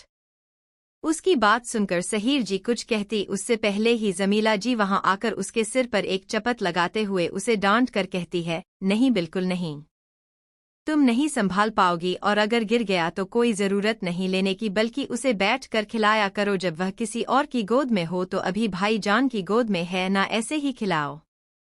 उम्मीद रिक्वेस्ट करते हुए, नहीं अम्मी मैं नहीं गिराऊंगी, बस एक दफा लेने दे, मेरा भी तो मन है ना उसको लेने का, देखिए सब लोग लेते हैं। मदीहा, हाँ फुप्पी उसकी मन है तो। जमीला जी उसकी बात काटते हुए, नहीं मदीहा तुम जानती नहीं हो क्या इसे, यह कुछ ठीक से नहीं संभाल पाती। और फिर इमरान की बात अलग है, वो कोई खिलौना नहीं है, बच्चा है और अभी यह खुद छोटी है। उनकी बात सुनकर उम्मीद मुंह बनाते हुए कहती है, ठीक है मत दो, मैं अपना खुद का छोटा बेबी ले आऊंगी और फिर किसी को हाथ भी नहीं लगाने दूंगी, तब देखने आए बड़े। उसकी बात सुनकर सब हंसने लगते हैं और जमीला जी उसके सिर पर एक और पाट चपत लगाते हुए कहती है, चल बेशर्म, पता भी नहीं क्या बोल रही है। अब उम्मीद समझ नहीं आया कि उसने क्या गलत बोल दिया, पर फिर वह बिना ज्यादा ध्यान दिए वहां से अपने कमरे की तरफ चली जाती है। उसकी फेवरेट कार्टून का टाइम जो हो गया था। वक्त इसी तरह बीतता गया और इमरान को मदीहा और अदनान की जिंदगी में आए 1 महीना कब बीत गया पता ही नहीं चला, पर इस 1 महीने में हवेली में बेहद खुशियां आ गई थी। इमरान तो जैसे सबकी नजरों का तारा था। सहीर जी, जमाल जी की आदत थी सुबह उठते ही उसका चेहरा देखने की। नाजिया जी, जमीला जी और शिफा जी भी नानी दादी वाली पूरी ड्यूटी निभा रही थीं। वहीं सोफिया, अजहर और यास्मीन के तो कलेजे का टुकड़ा था। वो यास्मीन भी अब हर 1-2 दिन में आती रहती थी उससे मिलने, और इस बात से रियान बहुत खुश था और अपने भतीजे का शुक्रगुजार भी। उम्मीद को भी कोई मिल गया था खिलाने के लिए तो वो भी मजे में थी, और रुखसार जी को कोई मिल गया था खेलने के लिए तो उनकी लाइफ भी सेटल थी। और अगर अदनान और मदीहा की बात करें तो उनकी मोहब्बत की तो कोई हद ही नहीं थी जो उन्हें अपनी औलाद से थी। मदीहा की तो जीने की वजह बन गया था वो नन्हा शहजादा, और अदनान घर आकर अपने बैंग रखते ही सबसे पहले उसका काम था इमरान को गोद में लेना, और पूरे दिन में यह वो वाहिद पल थे जब इमरान मुस्कुराता था। अब तब घर वाले समझ गए थे कि वो सिर्फ उसे देखकर मुस्कुराता है। फिलहाल रात के 1 बज रहे थे और मदीहा इमरान को ढूंढ रही थी। वो पता नहीं किसने पास था, सब जगह देखने के बाद वो अदनान के स्टडी में जाती है तो अदनान लैपटॉप में काम कर रहा था। उसका चेहरा सीरियस था और उसके हाथ लगातार लैपटॉप पर चल रहे थे। किसी की प्रेजेंस महसूस कर वो नजरें उठाकर देखता है और मदीहा को देखकर उसके एक्सप्रेशन जो सख्त थे वो काम हो जाते हैं और चेहरे पर एक हल्की सी मुस्कुराहट आ जाती है। अदनान, क्या हुआ, परेशान लग रही हो? मदीहा, हाँ इमरान, पता नहीं किसके पास है, अम्मी और ताई अम्मी को भी नहीं पता, उसे ही देख रही थी, अभी से घूमने का शौक लग गया है इसे। उसकी बात सुनकर अदनान हल्का सा मुस्कुराकर उसे पास आने का इशारा करता है तो वो वहां जाकर देखती हैं तो इमरान अदनान की गोद में सो रहा था। टेबल की वजह से वो पहले उसे दिखा ही नहीं। कितनी अजीब बात थी, एक वक्त था जब वो इस तरह उसकी गोद में सोया करती थी और आज उनके इश्क की निशानी ने उसकी जगह ले ली है। इमरान को इतने प्यार से सोता देख मदीहा के चेहरे पर मुस्कुराहट आ गई। वो इतना क्यूट लगता था, फूले फूले लाल लाल गाल, गोल मटोल चेहरा, हल्की पिंकिश स्किन, प्लम्पी लिप्स, बड़ी बड़ी आईलैशेस, बिल्कुल छोटा सा प्यारा सा गुड्डा लगता था वो। मदीहा उसे निहारते हुए, कितना प्यारा लगता है यह, दिल चाहता था खा जाऊं इसे। अदनान टेढ़ा मुस्कुराते हुए, इसे खाना से तो कुछ नहीं होगा, पर जाओ तो मुझे खा सकती हो, क्या पता इमरान की कोई बहन आ जाए इसी बहाने। कहते कहते उसने आंख मारी और मदीहा के गाल गुलाबी हो गए। वो ब्लश कर रही थी। वो इतराते हुए कहती है, आप तो प्यारे लगते नहीं हैं, मुझे आपको खाने का क्या फ़ायदा। अदनान उसे घूरते हुए, अगर प्यारा नहीं लगता तुम्हें तो यह इमरान आता नहीं इस दुनिया में, भूलो मत किस प्रोसेस से लेकर आए हैं हम इसे। उसकी बात सुनकर वो शर्माते हुए उसकी बाह पे हल्का सा मारते हुए कहती है, आपको शर्म नहीं आती, ना जा रही हूँ मैं और आज सोइएगा यही अपने बेटे के साथ। यह कहकर वो जाने वाली होती है कि तभी वो उसका हाथ पकड़कर उसे रोकते हुए कहता है, रुको, कपकेक कुछ बात करनी है। उसकी बात सुनकर वो पलटकर उसकी तरफ देखती है। अब वो जरा सीरियस था। उसे खामोशी से खड़ा होता देख अदनान कहता है, मैंने तुम्हारे पीजी के लिए अप्लाई किया है, नेक्स्ट मंथ से क्लासेस शुरू हैं। उसकी बात सुनकर मदीहा के चेहरे पर एक्सप्रेशन बदल जाते हैं। उसे यकीनन उसकी बात पसंद नहीं आई थी। वो नाराजगी से कहती है, पर क्यों? आपने कहा था कि मैं ग्रेजुएशन करूं, आपकी बात मानकर मैंने अल्लाह अल्लाह कर ग्रेजुएशन की, अब पोस्ट ग्रेजुएशन क्यों करनी है? मुझे नहीं पढ़ना आगे, मैं जिम्मेदारी लेना चाहती हूँ इमरान की, इस घर की, आपकी। अदनान उसका हाथ पकड़कर उसे वहीं टेबल पर बिठाता है और उसे समझाते हुए कहता है, पर मैं चाहता हूँ कि तुम पढ़ो और अभी तो तुम्हें राइटर भी बनना है। मैं नहीं चाहता कि तुम्हारे ख्वाबों के बीच कोई भी आए, फिर चाहे वो मैं या इमरान ही क्यों ना हो। और रही बात इमरान की तो उसे मैं संभालूंगा, मैं उसका बाप हूँ, वो मेरी जिम्मेदारी पहले है। जरूरी नहीं कि क्योंकि तुम माँ हो तो तुम्हें सब कुछ हैंडल करना पड़े। मैं यह बर्दाश्त नहीं करूंगा कि मेरी बीवी को अपने ख्वाबों को लेकर कॉम्प्रोमाइज करना पड़े। मैं चाहता हूँ कि तुम आगे बढ़ो, अपने सपने पूरे करो, जिंदगी जियो और समझो। इमरान के लिए मैं हूँ, मेरे होते तुम्हें कभी किसी चीज को लेकर कॉम्प्रोमाइज नहीं करना पड़ेगा, ट्रस्ट मी। उसकी बातें सुनकर मदीहा की आंखें नम हो गई थी। कितनी पाक मोहब्बत थी। अदनान की किसी से जुबानी बांधे करना बहुत आसान है पर उन पर अमल करना बहुत मुश्किल। एक दफा मैंने किसी किताब में पढ़ा था कि sometimes true love is about cutting your own wings to make your partner fly. और अदनान यही कर रहा था। वो उसे जिम्मेदारियों की बेड़ियों में कैद करने की जगह आज़ादी दे रहा था, अपने ख्वाबों के लिए लड़ने की आज़ादी, खुलकर जीने की आज़ादी, खुश रहने की आज़ादी और फैसले लेने की आज़ादी। सच्ची मोहब्बत आज़ादी ही तो देती है। अगर कैद होने का नाम मोहब्बत होता तो परिंदों को कहाँ आसमान से इश्क होता। मदीहा नमा आंखों से, मुझे पता है आप मेरे बारे में सोच रहे हैं, पर मैं नहीं चाहती बर्डन आप पर आए, और फिर ख्वाबों का क्या है, फिर कभी पूरे कर लूंगी। फिलहाल मैं बस आप पर और इमरान पर फोकस रखना चाहती हूँ। वो नहीं चाहती थी कि अदनान सब कुछ संभाले। इस बात को वो नकार नहीं सकती थी कि निकाह के बाद जहाँ उसे अपनी जिम्मेदारियां संभालना चाहिए थी, कहीं अदनान ने उसे संभाल उसकी जिम्मेदारियां उठाई। अब जब इमरान उनकी जिंदगी में आ गया है तो वह सब कुछ भूलकर अपने ख्वाबों के पीछे कैसे भाग सकती है। उसे भी तो अपनी जिम्मेदारियां संभालनी होंगी। वो इतनी सेल्फिश नहीं बनना चाहती थी। अदनान उसे समझते हुए कहता है, मैं यह सब कुछ तुम्हारे लिए नहीं कर रहा हूँ, बल्कि अपने लिए कर रहा हूँ। जब तुम्हारे ख्वाब पूरे होंगे तो खुशी मुझे होगी, तुम्हें नहीं। मैंने कुछ एडिटर्स से और कुछ पब्लिशिंग हाउस से भी बात की है। तुम अपना काम जल्द से जल्द शुरू करो और अपनी पोस्ट ग्रेजुएट भी कंप्लीट करो। वह सिर्फ 2 साल की होगी तो परेशान होने की बात नहीं। तब तक इमरान को संभालने की ड्यूटी मेरी, और फिर बदले में तुम्हें भी मुझे कुछ देना होगा। मदीहा नासमझी में क्या डॉट। अदनान हल्का सा उसके चेहरे के पास झुककर उसकी आंखों में सरगोशी से देखते हुए, इमरान की छोटी बहन डॉट, भूलो मत, मुझे एक बेटी चाहिए। उसकी बात सुनकर मदीहा अपना चेहरा शर्म से झुकिए लेती है। वहीं अदनान उसे बेहद प्यार से देख रहा था। वो आगे झुककर उसके होंठों पर अपने होंठ रखता है और बड़े प्यार से उसे किस करने लगता है। मदीहा भी उसका साथ दे रही थी। किस करते करते वो भूल ही गए कि वो कहाँ है। वो तो जब मदीहा को सांस नहीं आई तो अदनान से उसे छोड़ा और वो उसे यूं हांफता देख कहता है, तुम्हें अभी तक किसी करना नहीं आया कपकेक, वेरी बैड। मदीहा उसे घूरते हुए कुछ कहती, तभी उसकी नज़र इमरान प्रजाति जो टुकुर टुकुर अपनी अम्मी अब्बू के रोमांटिक मोमेंट्स देख रहा था, और वह शर्माते हुए अदनान से कहती है, यह देखिए, आप मेरे बच्चे के सामने मुझे एम्बेरस कर रहे हैं, कहीं भी शुरू हो जाते हैं। उसकी बात सुनकर अदनान इमरान की तरफ देखा है तो उसे जागा हुआ देखकर वो उसे समझाते हुए डांट कर कहा है, अगर तुम ऐसे ही अपनी अम्मी को अनकंफर्टेबल करोगे तो तुम्हारी छोटी बहन कैसे आएगी बताओ। तुम्हें छोटी बहन चाहिए ना, तो चलो आंखें बंद करो अपनी। और उसकी बात का न जाने क्या असर हुआ उस 1 महीने के छोटे से बच्चे पर कि इमरान ने वाकई अपनी आंखें बंद कर ली। और मदीहा हैरानी से इस बाप बेटे की जोड़ी को देखती हैं। उसे यह तो पता था कि इमरान अदनान की बातों पर बहुत अच्छे से रिस्पॉन्स करता है, पर यह नहीं पता था कि वो इतने अच्छे से उसकी बातें समझता है।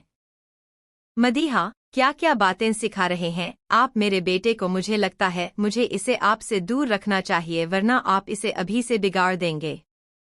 अदनान, यह मेरा बेटा है, इसे कुछ सिखाने की जरूरत नहीं है, यह अपने आप सब कुछ तुम्हारे पेट से सीख कर आया है।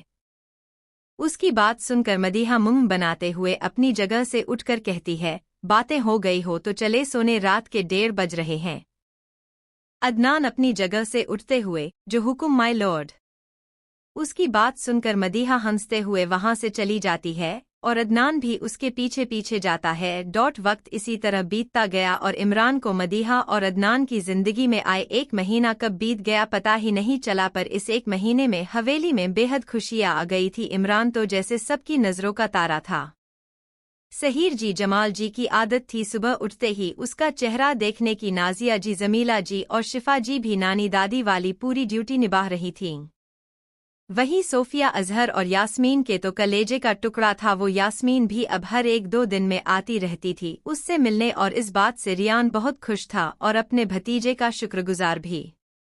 उम्मीद को भी कोई मिल गया था खिलाने के लिए तो वो भी मज़े में थी, और रुखसार जी को कोई मिल गया था खेलने के लिए तो उनकी लाइफ भी सेटल थी। और अगर अदनान और मदीहा की बात करें तो उनकी मोहब्बत की तो कोई हद ही नहीं थी जो उन्हें अपनी औलाद से थी। मदीहा की तो जीने की वजह बन गया था वो नन्हा शहजादा। और अदनान घर आकर अपने बैंग रखते ही सबसे पहले उसका काम था इमरान को गोद में लेना, और पूरे दिन में यह वो वाहिद पल थे जब इमरान मुस्कुराता था। अब तब घर वाले समझ गए थे कि वो सिर्फ उसे देखकर मुस्कुराता है। फिलहाल रात के 1 बज रहे थे और मदीहा इमरान को ढूंढ रही थी। वो पता नहीं किसने पास था। सब जगह देखने के बाद वो अदनान के स्टडी में जाती है तो अदनान लैपटॉप में काम कर रहा था। उसका चेहरा सीरियस था और उसके हाथ लगातार लैपटॉप पर चल रहे थे। किसी की प्रेजेंस महसूस कर वो नजरें उठाकर देखता है और मदीहा को देखकर उसके एक्सप्रेशन जो सख्त थे वो काम हो जाते हैं और चेहरे पर एक हल्की सी मुस्कुराहट आ जाती है। अदनान, क्या हुआ, परेशान लग रही हो डॉट।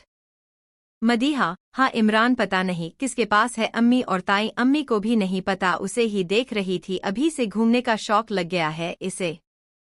उसकी बात सुनकर अदनान हल्का सा मुस्कुराकर उसे पास आने का इशारा करता है तो वो वहां जाकर देखती हैं तो इमरान अदनान की गोद में सो रहा था। टेबल की वजह से वो पहले उसे दिखा ही नहीं। कितनी अजीब बात थी, एक वक्त था जब वो इस तरह उसकी गोद में सोया करती थी और आज उनके इश्क की निशानी ने उसकी जगह ले ली है। इमरान को इतने प्यार से सोता देख मदीहा के चेहरे पर मुस्कुराहट आ गई। वो इतना क्यूट लगता था, फूले फूले लाल लाल गाल, गोल मटोल चेहरा, हल्की पिंकिश स्किन, प्लम्पी लिप्स, बड़ी बड़ी आईलैशेस, बिल्कुल छोटा सा प्यारा सा गुड्डा लगता था वो। मदीहा उसे निहारते हुए, कितना प्यारा लगता है यह, दिल चाहता था खा जाऊं इसे। अदनान टेढ़ा मुस्कुराते हुए, इसे खाना से तो कुछ नहीं होगा, पर जाओ तो मुझे खा सकती हो, क्या पता इमरान की कोई बहन आ जाए इसी बहाने। कहते कहते उसने आंख मारी और मदीहा के गाल गुलाबी हो गए। वो ब्लश कर रही थी। वो इतराते हुए कहती है, आप तो प्यारे लगते नहीं हैं, मुझे आपको खाने का क्या फायदा। अदनान उसे घूरते हुए, अगर प्यारा नहीं लगता तुम्हें तो यह इमरान आता नहीं इस दुनिया में, भूलो मत किस प्रोसेस से लेकर आए हैं हम इसे। उसकी बात सुनकर वो शर्माते हुए उसकी बाह पे हल्का सा मारते हुए कहती है, आपको शर्म नहीं आती, ना जा रही हूं मैं और आज सोइएगा यही अपने बेटे के साथ। यह कहकर वो जाने वाली होती है कि तभी वो उसका हाथ पकड़कर उसे रोकते हुए कहता है, रुको कपकेक, कुछ बात करनी है। उसकी बात सुनकर वो पलटकर उसकी तरफ देखती है। अब वो जरा सीरियस था। उसे खामोशी से खड़ा होता देख अदनान कहता है, मैंने तुम्हारे पीजी के लिए अप्लाई किया है, नेक्स्ट मंथ से क्लासेस शुरू हैं। उसकी बात सुनकर मदीहा के चेहरे पर एक्सप्रेशन बदल जाते हैं। उसे यकीनन उसकी बात पसंद नहीं आई थी। वो नाराजगी से कहती है, पर क्यों? आपने कहा था कि मैं ग्रेजुएशन करूं, आपकी बात मानकर मैंने अल्लाह अल्लाह कर कर ग्रेजुएशन की, अब पोस्ट ग्रेजुएशन क्यों करनी है? मुझे नहीं पढ़ना आगे, मैं जिम्मेदारी लेना चाहती हूं इमरान की, इस घर की, आपकी। अदनान उसका हाथ पकड़कर उसे वहीं टेबल पर बिठाता है और उसे समझाते हुए कहता है, पर मैं चाहता हूं कि तुम पढ़ो और अभी तो तुम्हें राइटर भी बनना है। मैं नहीं चाहता कि तुम्हारे ख्वाबों के बीच कोई भी आए, फिर चाहे वो मैं या इमरान ही क्यों ना हो। और रही बात इमरान की, तो उसे मैं संभालूंगा, मैं उसका बाप हूं, वो मेरी जिम्मेदारी पहले है। जरूरी नहीं कि क्योंकि तुम माँ हो तो तुम्हें सब कुछ हैंडल करना पड़े। मैं यह बर्दाश्त नहीं करूंगा कि मेरी बीवी को अपने ख्वाबों को लेकर कॉम्प्रोमाइज करना पड़े। मैं चाहता हूं कि तुम आगे बढ़ो, अपने सपने पूरे करो, जिंदगी जियो और समझो। इमरान के लिए मैं हूं, मेरे होते तुम्हें कभी किसी चीज को लेकर कॉम्प्रोमाइज नहीं करना पड़ेगा, ट्रस्ट मी। उसकी बातें सुनकर मदीहा की आंखें नम हो गई थी। कितनी पाक मोहब्बत थी अदनान की। किसी से जुबानी बांधे करना बहुत आसान है, पर उन पर अमल करना बहुत मुश्किल। एक दफा मैंने किसी किताब में पढ़ा था कि sometimes true love is about cutting your own wings to make your partner fly. और अदनान यही कर रहा था। वो उसे जिम्मेदारियों की बेड़ियों में कैद करने की जगह आज़ादी दे रहा था, अपने ख्वाबों के लिए लड़ने की आज़ादी, खुलकर जीने की आज़ादी, खुश रहने की आज़ादी और फैसले लेने की आज़ादी। सच्ची मोहब्बत आज़ादी ही तो देती है। अगर कैद होने का नाम मोहब्बत होता तो परिंदों को कहाँ आसमान से इश्क होता। मदीहा नमा आंखों से, मुझे पता है आप मेरे बारे में सोच रहे हैं, पर मैं नहीं चाहती बर्डन आप पर आए। और फिर ख्वाबों का क्या है, फिर कभी पूरे कर लूंगी, फिलहाल मैं बस आप पर और इमरान पर फोकस रखना चाहती हूँ।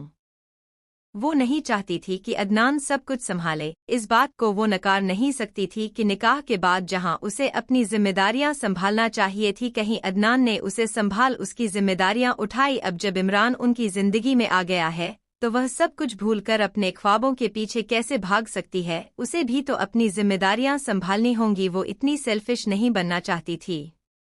अदनान उसे समझते हुए कहता है, मैं यह सब कुछ तुम्हारे लिए नहीं कर रहा हूँ, बल्कि अपने लिए कर रहा हूँ। जब तुम्हारे ख्वाब पूरे होंगे तो खुशी मुझे होगी, तुम्हें नहीं। मैंने कुछ एडिटर्स से और कुछ पब्लिशिंग हाउस से भी बात की है। तुम अपना काम जल्द से जल्द शुरू करो और अपनी पोस्ट ग्रेजुएट भी कंप्लीट करो। वह सिर्फ 2 साल की होगी तो परेशान होने की बात नहीं। तब तक इमरान को संभालने की ड्यूटी मेरी, और फिर बदले में तुम्हें भी मुझे कुछ देना होगा। मदीहा नासमझी में, क्या?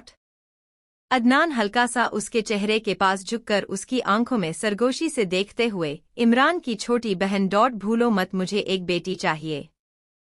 उसकी बात सुनकर मदीहा अपना चेहरा शर्म से झुकिए लेती है। वहीं अदनान उसे बेहद प्यार से देख रहा था। वो आगे झुककर उसके होंठों पर अपने होंठ रखता है और बड़े प्यार से उसे किस करने लगता है। मदीहा भी उसका साथ दे रही थी। किस करते करते वो भूल ही गए कि वो कहाँ है। वो तो जब मदीहा को सांस नहीं आई तो अदनान से उसे छोड़ा और वो उसे यूं हांफता देख कहता है, तुम्हें अभी तक किसी करना नहीं आया कपकेक, वेरी बैड।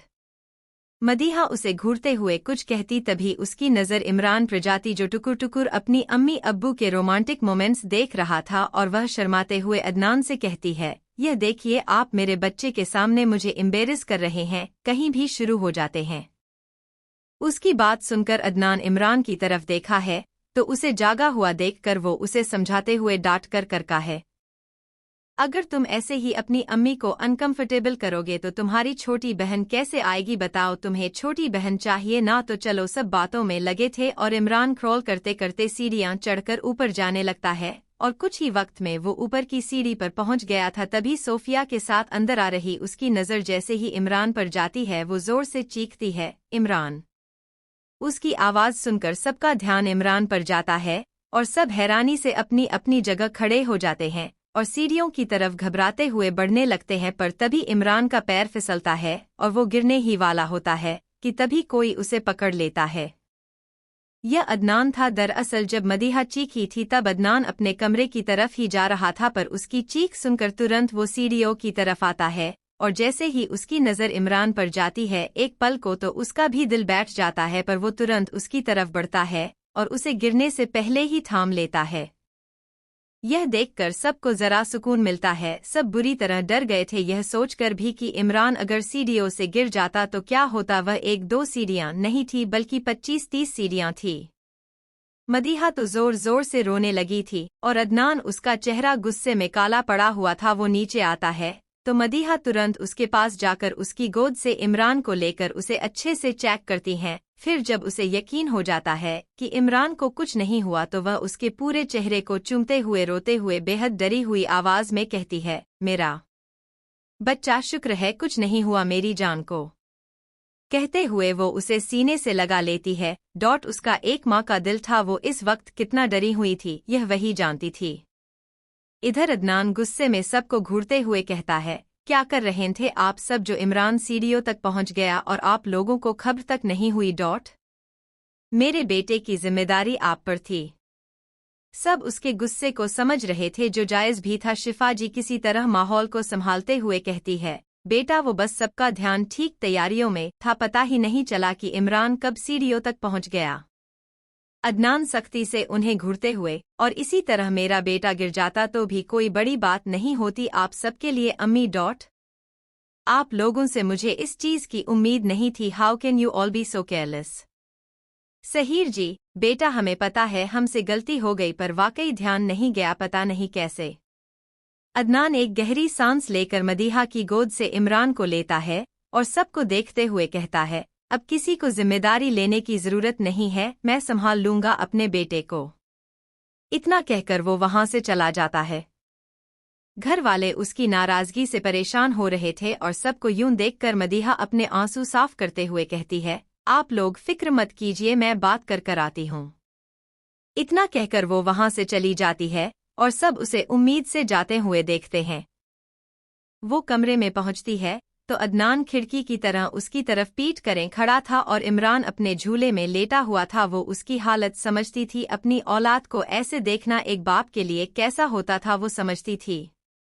वो उसके पास जाकर पीछे से उसे गले लगाते हुए कहती है, आपको इस तरह बात नहीं करना चाहिए था। अम्मी ताई अब्बू दादी किसी की गलती नहीं थी, कभी कभी ऐसे हो जाता है, उन्हें कितना हर्ट हुआ होगा।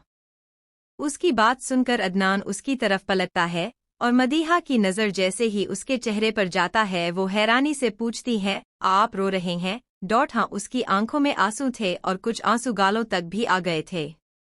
अदनान वैसे ही नमा आंखों से उसकी तरफ देखकर कहता है, जानता हूँ किसी ने जानकर नहीं किया, वो सब भी इमरान से उतना ही प्यार करते हैं जितना हम करते हैं, या शायद उससे भी ज्यादा। पर तुम्हें पता है जब मैंने इमरान को सीढ़ियों पर देखा तो किस कदर डर गया मैं। मुझे लगा जैसे मेरी सांसें रुक गई। जिस तरह तुम मुझे मुकम्मल करती हो, मेरी औलाद मेरा मकाम बढ़ाती है, कैसे भूल जाऊं कि सबकी गलती की वजह से आज मैं उसे खोने वाला था। He is my soul cupcake, बाप हूं उसका। कहते कहते उसकी आंखों से आंसू बहने लगते हैं। मदीहा भी इमोशन हो गई थी। उसे पता था अदनान और इमरान की एक अलग ही बॉन्डिंग थी। इतनी सी उम्र में ही इमरान अगर किसी से कनेक्टेड था सबसे ज्यादा तो लो अदनान, और अदनान के लिए भी इमरान उसकी दुनिया का सेंटर था। मदीहा अगर उसकी जान थी तो इमरान जीने की वजह, अगर मदीहा दिल थी तो इमरान रूह। और फिर आज यह सब जो हुआ, अदनान का रिएक्शन जायज था। मदीहा उसे गले लगाकर उसकी पीठ रब करते हुए कहती है, इट्स ओके।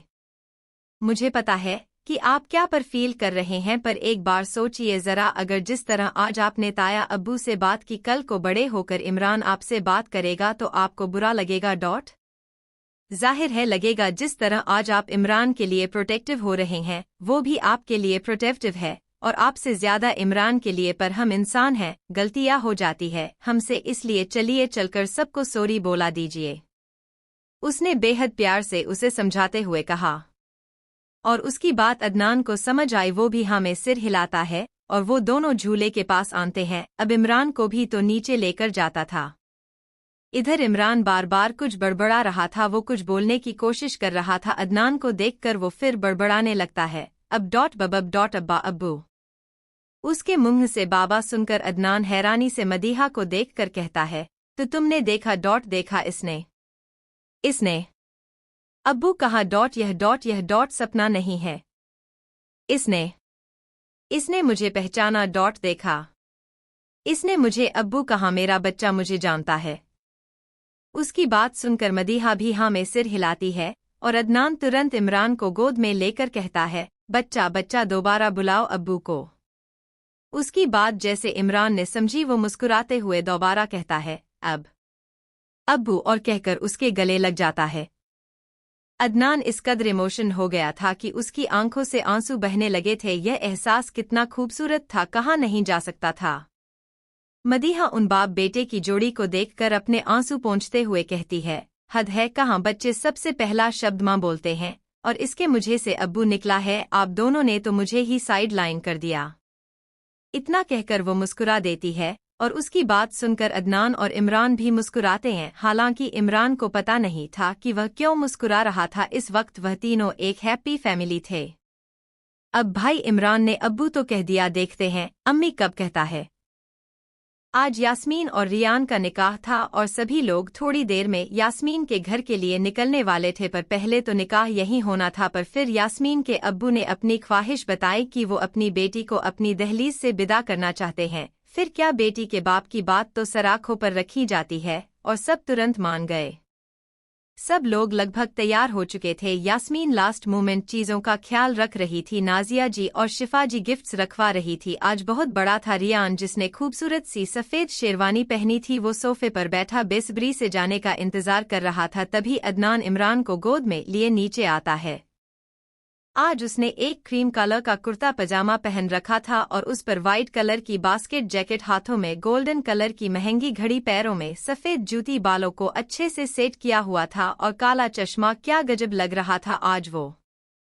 वही इमरान, बिल्कुल उसका छोटा वर्जन लग रहा था। दरअसल मदीहा ने जब अदनान की शॉपिंग की थी तो उसने इस बात का ख्याल रखा था कि वह इमरान के लिए भी बिल्कुल मैचिंग कपड़े ले, ताकि दोनों बाप बेटे एक जैसे लग सके। इसलिए आज इमरान भी कुछ ज्यादा ही प्यारा लग रहा था। अदनान को तो उस पर इतना प्यारा रहा था, आखिर वो बिल्कुल उसके जैसा जो दिख रहा था, उसका मन कर ही नहीं रहा था कि वो उसे एक मिनट के लिए भी खुद से अलग करें। वह दोनों नीचे सबके पास आते हैं तो शिफा की इमरान के गाल चूमते हुए प्यार से कहती हैं, माशाल्लाह, आज तो मेरा बच्चा सबसे प्यारा लग रहा है। मदीही से कहूंगी घर आते ही नजर उतारे। नाजिया जी बिल्कुल ठीक कह रही हैं भाभी, हमारा इमरान है ही सबसे प्यारा। वैसे इनकी अम्मी कहाँ है? जाने के लिए देर हो रही है, अभी तक आई नहीं वो। अदनान, बस आ रही है चाची। सहीर जी, बेटा इमरान को हमें दो और तुम उसे बुला लाओ, देर हो रही है जाने के लिए, वो लोग भी इंतजार कर रहे होंगे। उनकी बात सुनकर अदनान हाँ में सिर हिलाता है और इमरान को सहीर जी को देने लगता है, पर पहले ही इमरान अदनान को कसकर पकड़ लेता है। वो समझ गया था उसके अब्बू उसे खुद से दूर करना चाह रहे हैं, और यह तो उसे किसी कीमत पर मंजर नहीं। और यह देखकर बाकी सबके साथ साथ अदनान के चेहरे पर भी मुस्कान आ जाती है। जमीला जी, इसका बस चले तो अदनान से चिपका रहें, कहाँ बेटे माँ का पल्लू नहीं छोड़ते हैं, और इन शहजादे को अपने अब्बू से दूर नहीं जाना। उनकी बात सुनकर सबके चेहरे पर एक बड़ी सी मुस्कुराहट आ जाती है। वही अदनान इमरान को देखते हुए कहता है, बेबी गो टू दादू। अब्बू को अम्मी को भी लाना है ना, come on be a good boy. और उसकी बात सुनकर इस बार भी वही हुआ जो हमेशा होता था। इमरान ने तुरंत अपनी पकड़ अदनान से छोड़ दी और खुद सहर जी की तरफ अपने हाथ बढ़ा लिए। हालांकि उसका मुंह जरूर फुला हुआ था, पर अब किसी को हैरानी नहीं हुई उसके इस एक्शन पर, क्योंकि अब तक सब समझ गए थे वो अदनान की बातों पर रिस्पॉन्स करता है और समझता है। वही सहर जी भी आगे बढ़कर उसे अपनी गोद में ले लेते हैं और उसके गाल प्यार से चूमते हैं, पर वो अभी भी मुंह फुलाए अदनान को देख रहा था। उसे पसंद नहीं आई थी यह बात कि उसके अब्बू ने उसे खुद से दूर किया है। वो वाकई जरा अजीब था। वही अदनान तुरंत अपने कमरे की तरफ चला जाता है और अंदर आकर वो मदीहा को आवाज लगाने वाला था कि तभी उसकी नजर आईने के सामने खड़ी उस खूबसूरत मल्लिका पर ठहर गई। हल्के गुलाबी रंग का कढ़ाईदार लहंगा और उस पर कंट्रास्ट में लाइट येलो कलर का बड़ा सा दुपट्टा जो उसने बहुत अच्छे से सेट किया हुआ था। हल्का न्यूड मेकअप, बालों को स्ट्रेट कर अच्छे से उनका हेयर स्टाइल बनाया हुआ था। कानों में बड़े से झुमके, हाथों में पीले रंग की ढेर सारी चूड़ियां। वो बार बार ड्रेसिंग टेबल के ड्रोवर को खोल खोल के कुछ ढूंढ रही थी और उसकी चूड़ियां इस बीच आवाज कर रही थी। और इसी आवाज से अदनान वापस होश में आता है और उसके पास जाकर उसे पीछे से बाहों में भरकर उसकी गर्दन पर हल्का सा चूमते हुए कहता है, क्या जरूरी है हर बार इतना खूबसूरत दिखने की? मदीहा आईने से उसे देखते हुए हल्का सा इतरा कर, मदीहा अदनान सिद्दीकी नाम है मेरा, आपको टक्कर देना तो बनता है। और फिर मेरे भाई की शादी में, वो भी मेरी बेस्ट फ्रेंड से, I have to be the centre of attention. उसने गुरूर से कहा। क्या गुरूर था?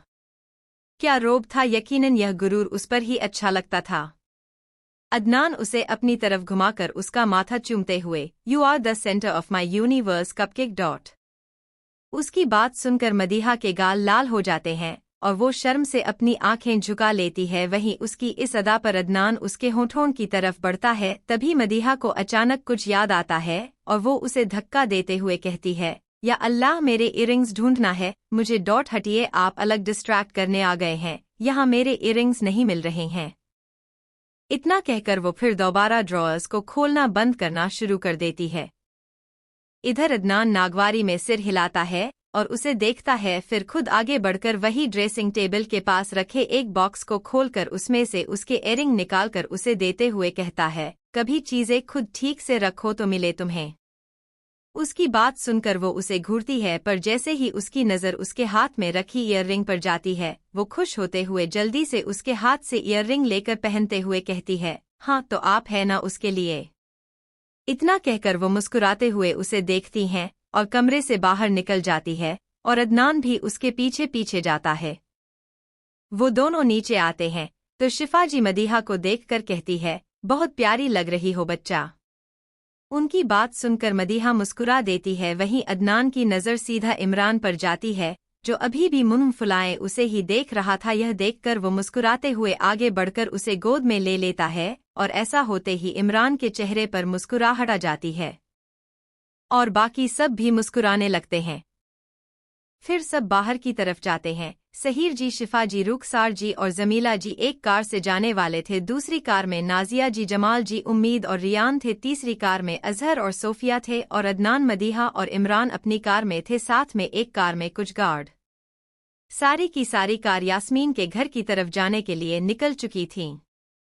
अदनान की कार में अदनान ड्राइव कर रहा था और इमरान उसकी गोद में बैठा हुआ था और मदीहा वो बाहर की तरफ देख रही थी और इमरान की नज़र आज पहली बार अदनान पर ना होकर मदीहा पर थी। वो अपनी मासूम निगाहों से उसे देख रहा था और बार बार कुछ बड़बड़ा रहा था जिस पर ना मदीहा ने ध्यान दिया और ना अदनान ने। पर अचानक को थोड़ा सा तेज आवाज में मदीहा को दुपट्टा पकड़कर खींचते हुए कहता, डॉटम अम्मी।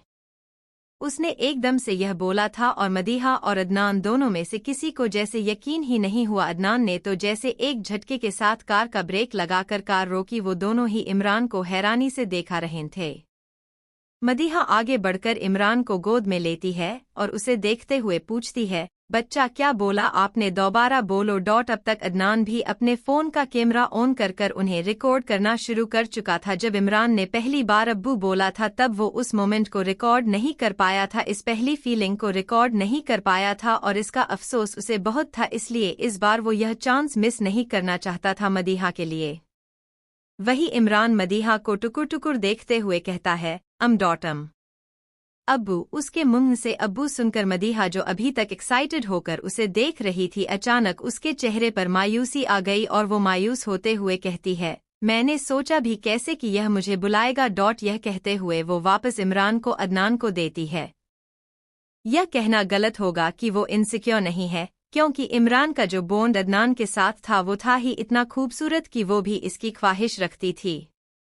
वो मायूसी से खिड़की के बाहर देख रही थी, तभी इमरान दोबारा उसका दुपट्टा पकड़कर खींचता है और वो पलटकर उसकी तरफ देखती है तो वो प्यार से मुस्कुराते हुए कहता है, अम्मी। इस बार उनकी आवाज़ साफ थी और मदीहा दोबारा उसे गोद में लेकर कहती है, क्या बोला तुमने, दोबारा बोलो। इमरान अपने नन्हे नन्हे हाथों से मदीहा के गाल पकड़ते हुए कहता है, अम्मी। अम्मी। कितना खूबसूरत एहसास था यह उसके मुंह से अम्मी सुनना, यह वह सबसे खूबसूरत एहसास था जो उसने आज तक कभी भी महसूस किया था। अपनी औलाद के मुंह से अपना नाम सुनना, यह पता होना कि आपका बच्चा आपको पहचानता है, कितना खूबसूरत होता है। यह एक ऐसी फीलिंग जिसे किसी भी शब्द में महसूस नहीं किया जा सकता, ना दिखा जा सकता। माँ बाप बनना कितनी बड़ी नेमत है, इसका अंदाज़ा सिर्फ तब होता है जब हम माँ बाप बनते हैं। अदनान मुस्कुराते हुए मदीहा को देखकर, कैसा लग रहा है। मदीहा नमा आंखों से इमरान को अपने सीने से लगाकर उसका सिर चूमते हुए, मुकम्मल महसूस हो रहा है। ऐसा लग रहा है जैसे वाकई मेरे कदमों में जन्नत हो। अदनान मुस्कुराते हुए मदीहा का सिर सहलाते हुए, एक औलाद के लिए उसकी माँ के कदमों में ही उसकी जन्नत होती है। कपकेक। मदीहा इमोशनल होते हुए, कितना खूबसूरत शब्द लगता है ना अम्मी। इसके मुंह से यह सुनकर ऐसा लग रहा है जैसे इसी दिन के लिए मैं बनी हूँ, जैसे सब कुछ मिल चुका है मुझे। यह खुशी मेरी जिंदगी की सबसे खूबसूरत खुशी है। कहते कहते आंसू उसकी आंखों से बह रहे थे। अदनान उसकी कंडीशन समझ रहा था, ऐसी ही होती है औलाद की मोहब्बत। अदनान ने कुछ नहीं कहा, वो इस वक्त मदीहा और इमरान के बीच नहीं आना चाहता था, इसलिए उसने खामोश रहना ही बेहतर समझा और वो चुपचाप कार दोबारा स्टार्ट कर यास्मीन के घर की तरफ मोड़ देता है और मदीहा इमरान को कसकर अपनी बाहों में भर लेती है। वह बीच बीच में बार बार उसका माथा चूम रही थी। उसे अभी भी यकीन नहीं हो रहा था कि वाकई इमरान ने उसे अम्मी कहा। यह खुशी थी खूबसूरत।